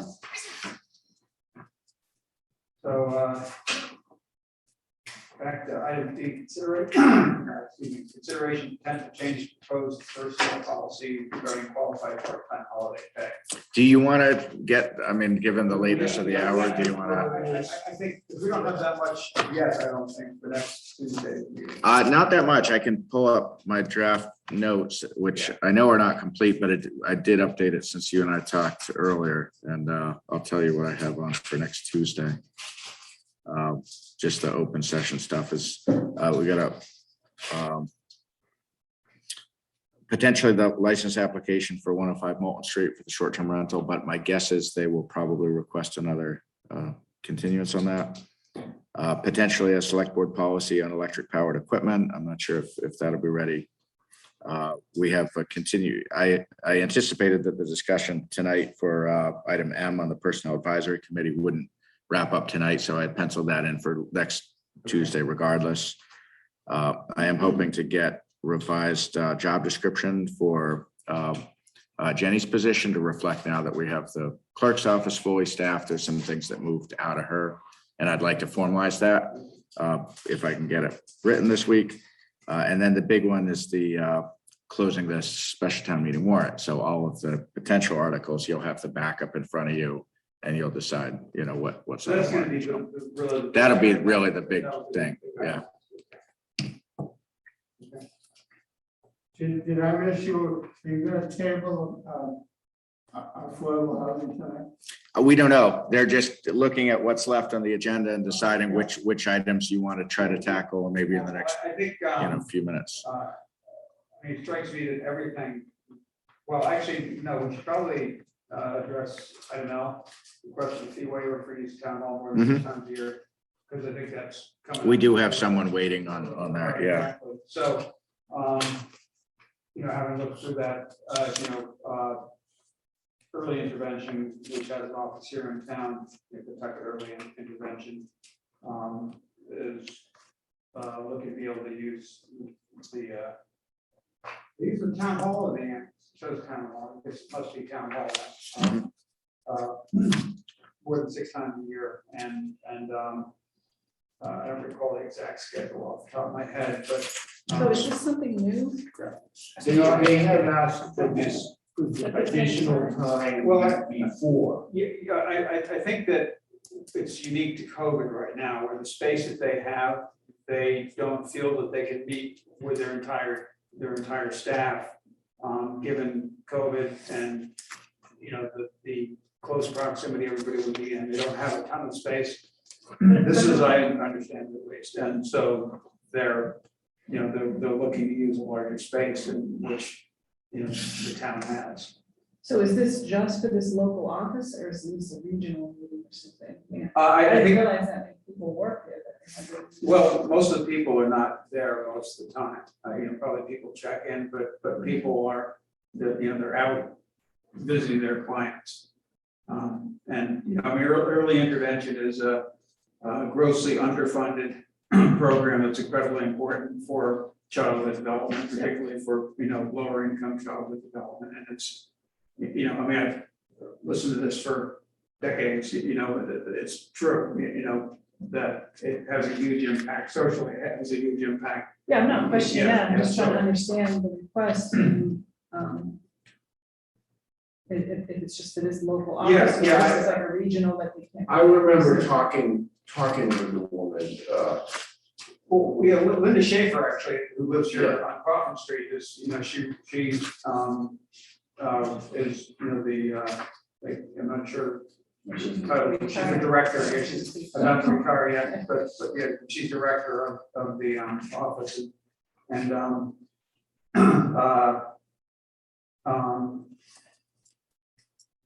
yeah, from looking through this, I mean, my understanding is that they just can't meet at this point in time in the space that they have. And they have used town facilities in the past, but I don't think it with this frequency. And Archie. no, I remember doing this waiver before. Yeah. And sort of giving her a hard time because, you know, we try to spread the wealth, you might say, like, there's a lot of nonprofits and everybody wants a piece of the action, and we can't, I always say we can't, you know, just give it all to one group. That's always been my feeling about it. That's my only, you know, objection.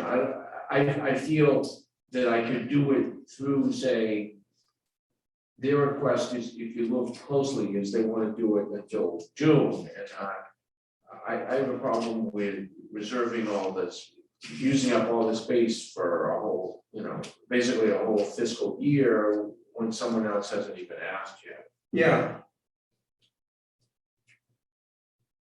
And so in the past, it has not been the same. No, I remember before, I'm thinking it was, I don't know, maybe if Rick doesn't remember, maybe it wasn't last year, but I do remember that. No, I don't think it was. I don't think it's been since I've been. Asking for set, and it wasn't COVID related at that point. It wanted a lot more, you know, free space. Yeah. And it wasn't COVID related. Yeah, well, I wonder if they reverted to, well, actually, I'm pretty confident they actually stopped meeting in person, period. For a prolonged period of time during COVID, you know. Right. So that would have taken the request right off the table to begin with. And now maybe the back into more normal operations or attempting to return to more normal operations. Wendy, what page is it on? 54 of the packet. Or, yeah, 53 is Annie's email. So,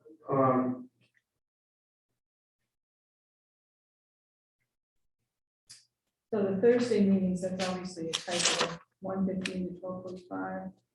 You think that's 11:15, or do you think that 12:45? I think you're right. It must be. Yeah, I think it's 12:15. It's an hour and a half, and the one above it, 8 to 9:30 is also an hour and a half. Yeah. So does this conflict with library usage of that building at all? Do we know? Is library using that building? I mean, sometimes I think they do. I don't know. I honestly try to, delegate as much of this function as I possibly can. So if there's a question, since we're meeting in a week, if there's a question, we could have Annie. She's methodical about making sure there's no conflicts, but that's if it's a reserved use. I'm not aware. Her note says it's all available at this point. That's what, yeah. Yes. So these numbers actually high demand times. I mean, Yeah, I wasn't aware of the library. Middle of the week during the day. But in terms of, is there, I'm just saying the questions that Wayne would ask, is there cleanup involved and all that kind of stuff, because that's a lot of meeting. Yeah. They asked for 6, but there's actually 24 here. Yeah, I was confused about that too. Yeah. Exactly, because there actually are, it's 2 sets of 12 or 11. Yeah. I think they're reading the policy as requiring a waiver for more than more than 6 times per calendar year. Correct. So they've got the 6 in each calendar year. Well, it's actually double. Or is it? Because they've got Wednesday and Thursday. So there's 8 for the rest of this calendar year, 9. And calendar years, significantly. 6. Well, When using the town hall, is there any significant cleanup involved in that, or? They mostly clean up on their own really well. We go in just into the trash, it's just, obviously that's the heat in there during the winter time, you get the heat on, and that heat bleeds. We have it sit at like 55 all winter long until somebody needs it. So if you go in there, you need to crank it up, chill out. By the time they're done with the meeting, and the heat's warm, and then they leave. Yes, so They hope they remember to drop the heat back down before they leave. So there's a heat cost when you have big events, because we let it sit cold, pretty low, 55, just keep the pipes from freezing. So. Yeah, it's interesting. It would be great to, we probably can't do that, consolidate their meetings, particularly during the winter. Because it's what it is, probably cost $50 to $75 worth of fuel just to get the building up to temperature. And that's oil, so Yeah, right. you could smell that money going out the door. Yeah.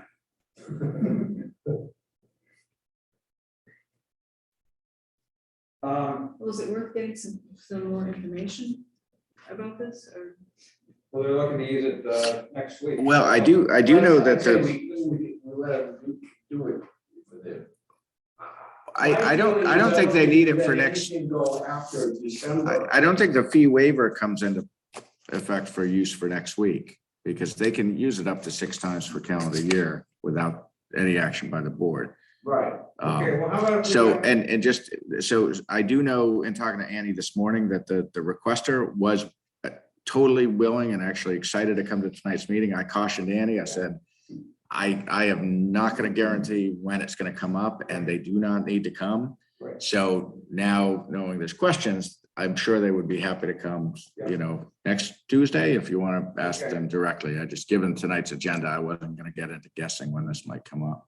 I'm thinking. I'm glad I that didn't. if they I'm do glad I something didn't. at 8 and they do something at 11, it must be 2 separate bunches of people that don't usually interact. Right. Yeah.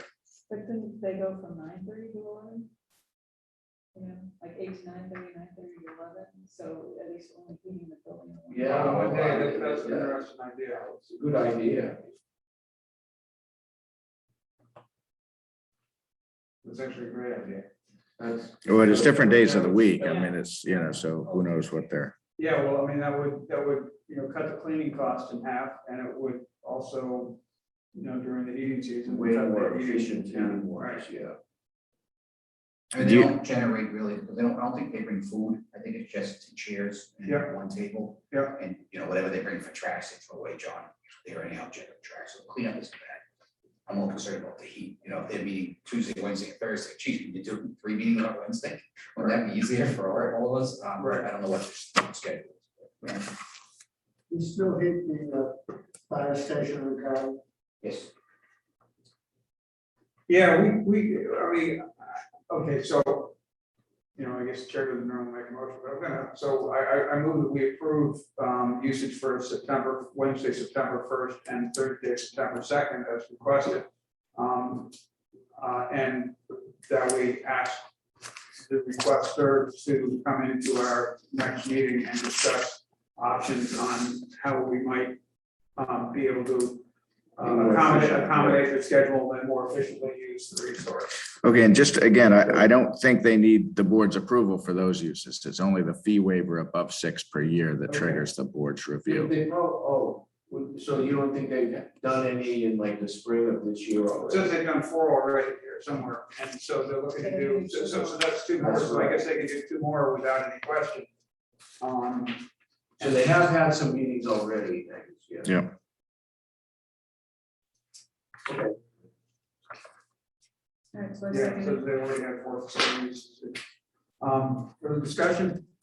All in favor? Aye. All right, so I'll invite them to the 9/7 meeting. Great, thanks.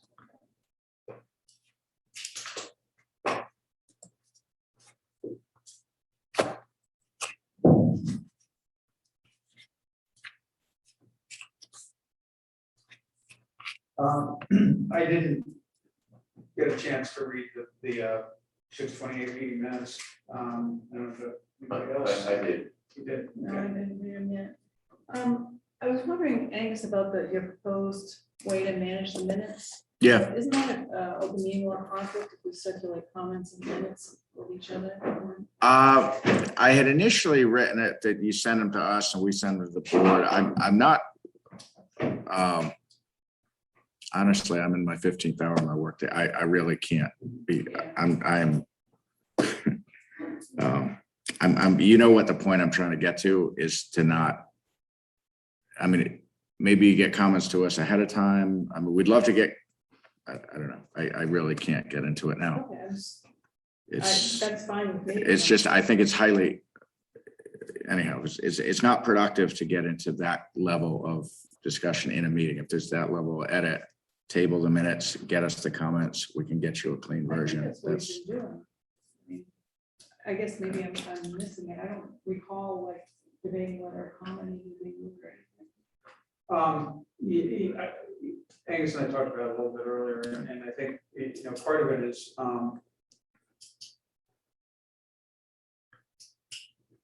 related to retaining our minutes takers who are very difficult to define, good minutes takers and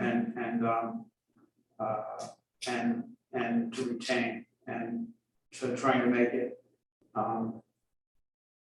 as as friendly a situation for them as possible. So. I mean, maybe, we could send them in Word and you send your comments. Part of it's just meeting management for meeting time, Right. And the time it takes to go through that So if we just, I think we had talked about before, just getting handwritten comments to Jenny. Yeah. And then. yeah. It's gonna. So how does it go back? That was my question. How do we Okay. do it, distribute comments among the board members without violating the name? I guess, I was suggesting if it's ministerial stuff, I think that a standard motion could be, subject to scrivener's errors or those kinds of things. And that way, we would just, we could exercise we could make those changes and just because it's non-substantive. Anything substantive, I would say, the motion to approve the minutes subject to changing X, Y, and Z. But I guess I'm just looking to streamline the discussion a little bit. So it's just highlighting anything substantive. Like a vote though, that's. Yeah. We've had a few of those. I mean, not Yeah. common, but. I mean, that seems something that someone would actually want to know 3 years from now, maybe. Yeah, no, everyone's trying to get things right and everyone's trying to do the best they can. Oh, I know. So, I'm trying. yeah, to make and when you're it dealing less with work too, yeah. meetings that are 4 to 5 hours long, Right. it's that's a strain on everybody involved. Okay, so can you think that's okay? Or do you want to talk about it? I don't know, maybe I mean, I wrote that hastily. I'm just trying to have something not become a Yeah. huge management problem. And I'm trying to avoid a management problem by trying to contain that situation before we lose someone who's good. So, because we've lost minutes takers before. So why don't we just, assuming we get the minutes in time to before the meeting, each of us just take a look. If you have, rip off a section, a sticky note, put it in, and then if we give them to you, Jenny, can you just look through and grab it? It is increasingly going to become the town clerk's office function, Jenny, so that's part of the transition as well, so. We can pass on to Jim. Yeah, well, I mean, for now, stick with, because it's going to take a little while to transition everything over, but it, a lot of the meeting support functions are transitioning. Yep, okay. Kind That of, sounds great. so that, because Jenny's got a full-time job in the finance department. Right. that good? Everybody?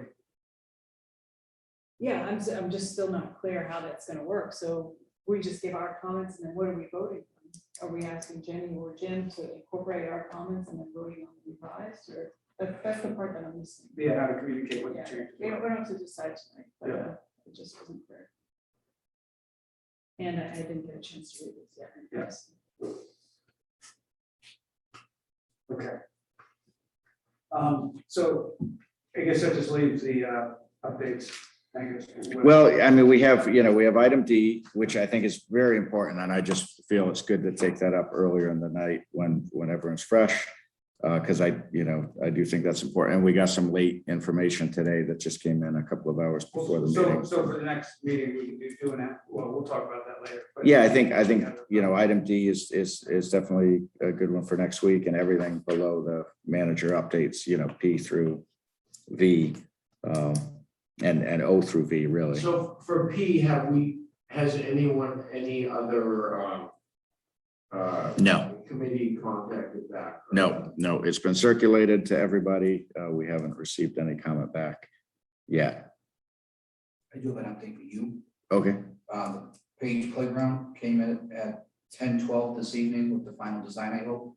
I'm gonna try to do a public meeting next week because we have to order the equipment next week to lock the price.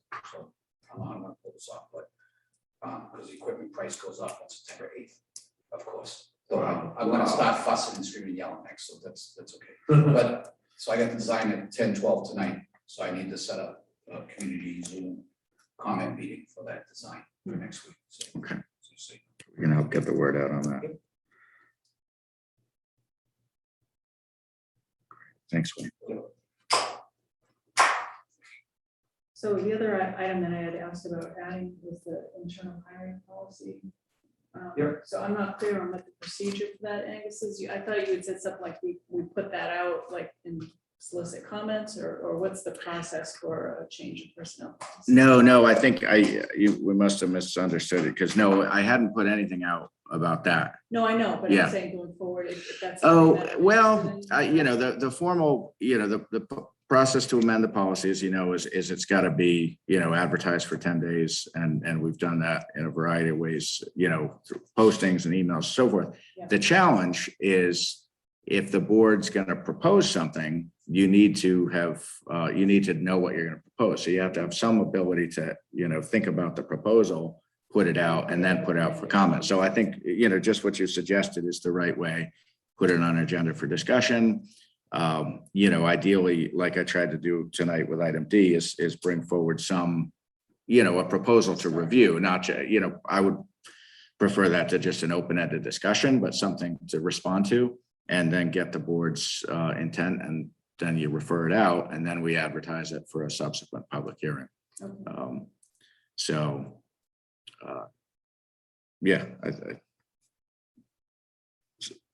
so it's the idea, yeah, so, okay. Yeah, so my thought is just, the personnel policy mentions the internal hiring things at several places throughout. I think just putting it all in one section would be helpful, so people know where to look. And then we had talked about maybe posting it internally. I mean, I can draft something if that'd be helpful to start from, or. I mean, I had some draft language or some language we had in the town I used to work for that worked well. Okay. And, in practice, we've made a lot of internal hires, but we can, I think that, the idea of kind of, that personnel policy needs a lot of work, and. Well, how about, we have, a couple of other things from personnel policy on here already. So we have a cluster of 3 that hopefully we get to. This meeting was a fairly demanding meeting time-wise, and, I don't think, I hope I'm not wrong, that next meeting is gonna have quite as much. You better not say that.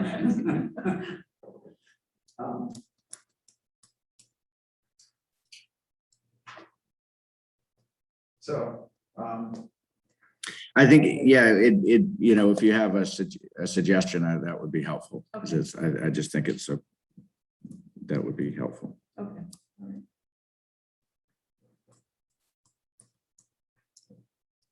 Okay. So when are you meeting this week on Thursday to come up with the final agenda, or what's your plan? Usually I send out kind of a punch list on the Tuesday before, and then we often meet on Wednesday. Sometimes, often we've now been meeting a couple of times to go over it. So it's a 3-day affair. So, I mean, I keep a running list of topics. Well, we gotta do the stormwater bylaw. Who's gonna do it? I mean, we gotta talk about that. Yeah, there's a number of suggestions. They all are different. Everybody's got a different idea. You know, health has volunteered. Excuse me? Health has volunteered. Oh, I wasn't aware of that. I went to one of the meetings and I kind of floated it and they went for it, so. Good job. Yeah. I mean, I think that's maybe not the most appropriate department to handle it. Appropriate is not the right word, but they certainly have the most resources. Okay, well, okay, but But, I mean. there's lots of different ideas. Yeah, well, and one of the challenges with stormwater is as reflected in the planning board comments, it's a skeleton right now. That bylaw has very little detail. The draft regulations are another 22 pages, and that's something that, you know, we've circulated at staff level, but no one's had the time to dig into. But that's really what matters. Aren't they the same for Lexington as they are for West Newbury, or no? They're very similar, but the issues end up being, you know, just what we're talking about, who's enforcing it, who's writing the permit, who's like, it's really the staffing issues is a big, yeah. Yeah, because a lot of the language is boilerplate, but you know, how many sets of plans and how do they get circulated and what timing? Do you have an advertised public hearing, or is it just a public meeting, or is it a daytime, you know, staff meeting? In terms of what kind of discharge. No, a lot of it's, at least in my experience, that what's the hardest issues tend to be the procedural, Okay. like how, you know, how's the workflow? And that's where I think, you know, it does, I think logically would make more sense with either planning or conservation. Probably planning, I think, would make the most sense, but from a, you know, labor and bandwidth standpoint, you know, health has more bandwidth at this point. You know, we're in discussions about reactivating COVID clinics, and I'm in correspondence with, you know, neighboring communities and Paul and town council on how we might be initiating regional vaccine clinics fairly soon. So that's going to be a bandwidth issue for everybody. So one thing just to everyone think about, this is not a trivial issue in terms of it's more work for someone, let's be honest. So yeah, maybe we need to jiggle the budget a little bit for this fiscal year, because we're already into it, but that it needs. Does it need, can we get instead of having a town employee, is there some agency that does this for other towns, just like, you know, instead of like contracting out street sweeping, contracting out just managing this? I think there's a lot in the review process that can be contracted out. Certainly the substantive review of the permit to see if it meets the standards is almost certainly going to be contracted out. Okay. So I think you can write it in a way that there's a, you know, relatively small impact. But it's, you know, you're still going to need a staff person to administer that process and, you know, just move it through the process and get the reports and write the decision. And, you know, it's not rocket science. But yeah, it takes some time for sure. We had that in Marshfield with a water resource protection district special permit where we sent it to our water scientist. He did his report. It was you know, we got a report. More often than not, it was, you know, he would offer recommended conditions. It was not a town. no, and that was all paid by the applicant. But you know, my office still had to accept the application, accept the fees, send it to the vendor, talk to any question. You know, there's the process of moving it through. It lessens the burden for sure, but it's still a time impact. And yeah, and if your glass is full, one drop will make it overflow. And that, unfortunately, we have too many departments that are in that exact situation. So what did you think of the idea of having like one person from each of the committees? You know, I feel like that's. I did not like that idea Yeah, at I was all. surprised with Concom and planning. Yeah, I think they're looking for creative solutions because I think they feel that their offices are constrained, and so they're trying to offer a constructive suggestion. The only trouble with but in- that is also there's no, who is the actual person that's going to do the work? Right. Well, and also when it's not happening in a public meeting, there's almost no like, it's almost like those staff people don't get any like visibility for they might be spending a lot of time on that issue and something, you know, at least if it's going to a public meeting, the board that's hosting that meeting sees the work that goes into it and has some insight. If it's this, you know, it's like the tree falling in the woods, no one hears it. If the five of us are sitting around, and we have had a lot of working group stormwater meetings where the five of us sit around, we have these 2-hour meetings. We got another one Wednesday. There's probably 90 minutes coming up. And, you know, I sometimes wonder like we need to do it because we on behalf of this town are accountable to the EPA, but there's not like a lot of visibility that you guys or the planning board or the Concom gets out of that. So setting up a permitting process in that way, I think is a bad idea for that reason. Also, I think it puts the staff in a tough spot and it puts the butters in a tough spot. They don't want to go to a daytime meeting. You know, they probably, if this project's already before the planning board, they'd probably like to have it integrated into that existing permit process where they're going to the public hearing. And so I think there's a lot of efficiencies to have it with planning, but I'm very attuned to the staffing constraints up there. So. And not everybody's full-time employees, which makes it really difficult to get everybody together, which we have challenges. That's the thing, yeah. We do the common planning part-time, that leaves us very little time to like, it's 11 o'clock, that's it. I mean, it doesn't leave much time to actually schedule these monthly meetings we have to do, or depending on how busy it is, bi-weekly or whatever you do. How many of these things, because it is a bigger threshold, how many of these things would actually happen? We did have that estimate. Yeah. I didn't mean to get us off on this. I just thought it's something that we are gonna have to address. You're right. Yeah, we did put together, Sam and Leah had done some work to try to estimate how many permits they thought it would generate. It wasn't a lot, it's just first time around, it's gonna be painful, because we've never done it before. They just tracked how many projects. Was it what 8 it's or all something like about. that, 6, 8 a year, or that might be it? It wasn't 39 or 100. Yeah, I don't even think it's, Okay, you know, I don't even think it's that many, honestly. But the first few is gonna be interesting, because you're not gonna be trying to figure out what we're doing. Yeah, because, you know, like all those daily drive, that's all one permit for that development. It's on page 136.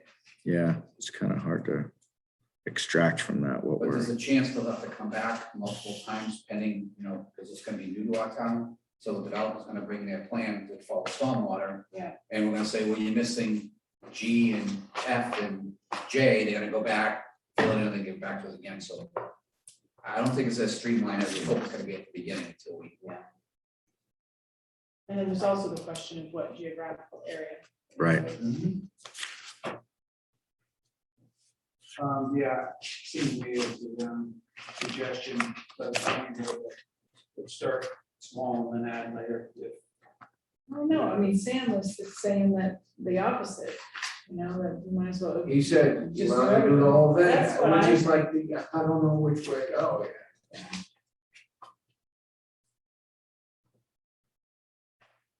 So who will make these decisions on this? As the sponsor of the article, presumably it would be this board that you propose what you think should happen within, you know, town meeting. You know, that's up to Casey of how far, but I think as a practical matter, town meeting probably voted up or down. So I think this is the forum where those decisions kind of need to be made. I think we have, on this thing, we have to have a plan to, because the town meeting, if we're having a hard time figuring it out, town meeting will just be Well, and chaos you know, the unless we challenge. decide This is the way to Yeah, do it. I mean, I can tell you, we would really like to have regulations in place, not voted because you couldn't vote them before the bylaw, but at least like in 90% draft stage prior to a town meeting vote, because that's where a lot of the questions are going to be. And so we need to know what those regulations are going to look like and how burdensome this is going to be for the development community as well as for the town. And unfortunately, even though we've had a draft in circulation since February, unfortunately, because we're all doing so many things, we'll all go into that meeting on Wednesday, probably not having looked at the draft regulations, and then we'll spend 90 minutes and we'll make some progress. But it's fits and starts because it's not anybody's on anybody's short list, even though we have to do it as a federal requirement. We're strained.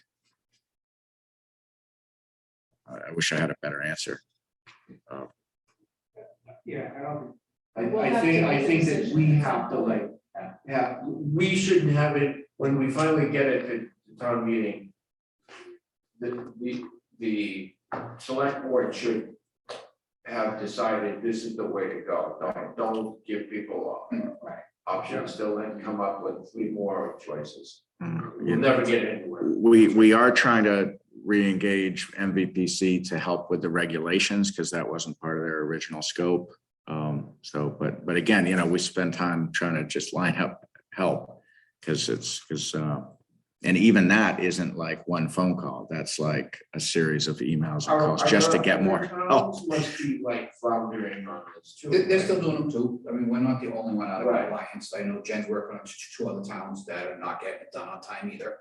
So we all missed it on June 30th. We're gonna say, oops, sorry, federal government, but that's what happened. What are they gonna do? What are they gonna do to us? Nothing. So they're gonna encourage us to get it done. So. Okay, I make a motion to adjourn. We're not getting it. Yeah, I'll second that. And I guess someone have any discussion. We get a fair. 23. All right, thanks, everybody. Yeah, I feel like we missed a lot of stuff, but you guys are just gonna make sure it's working. That's what we'll have to do. All right.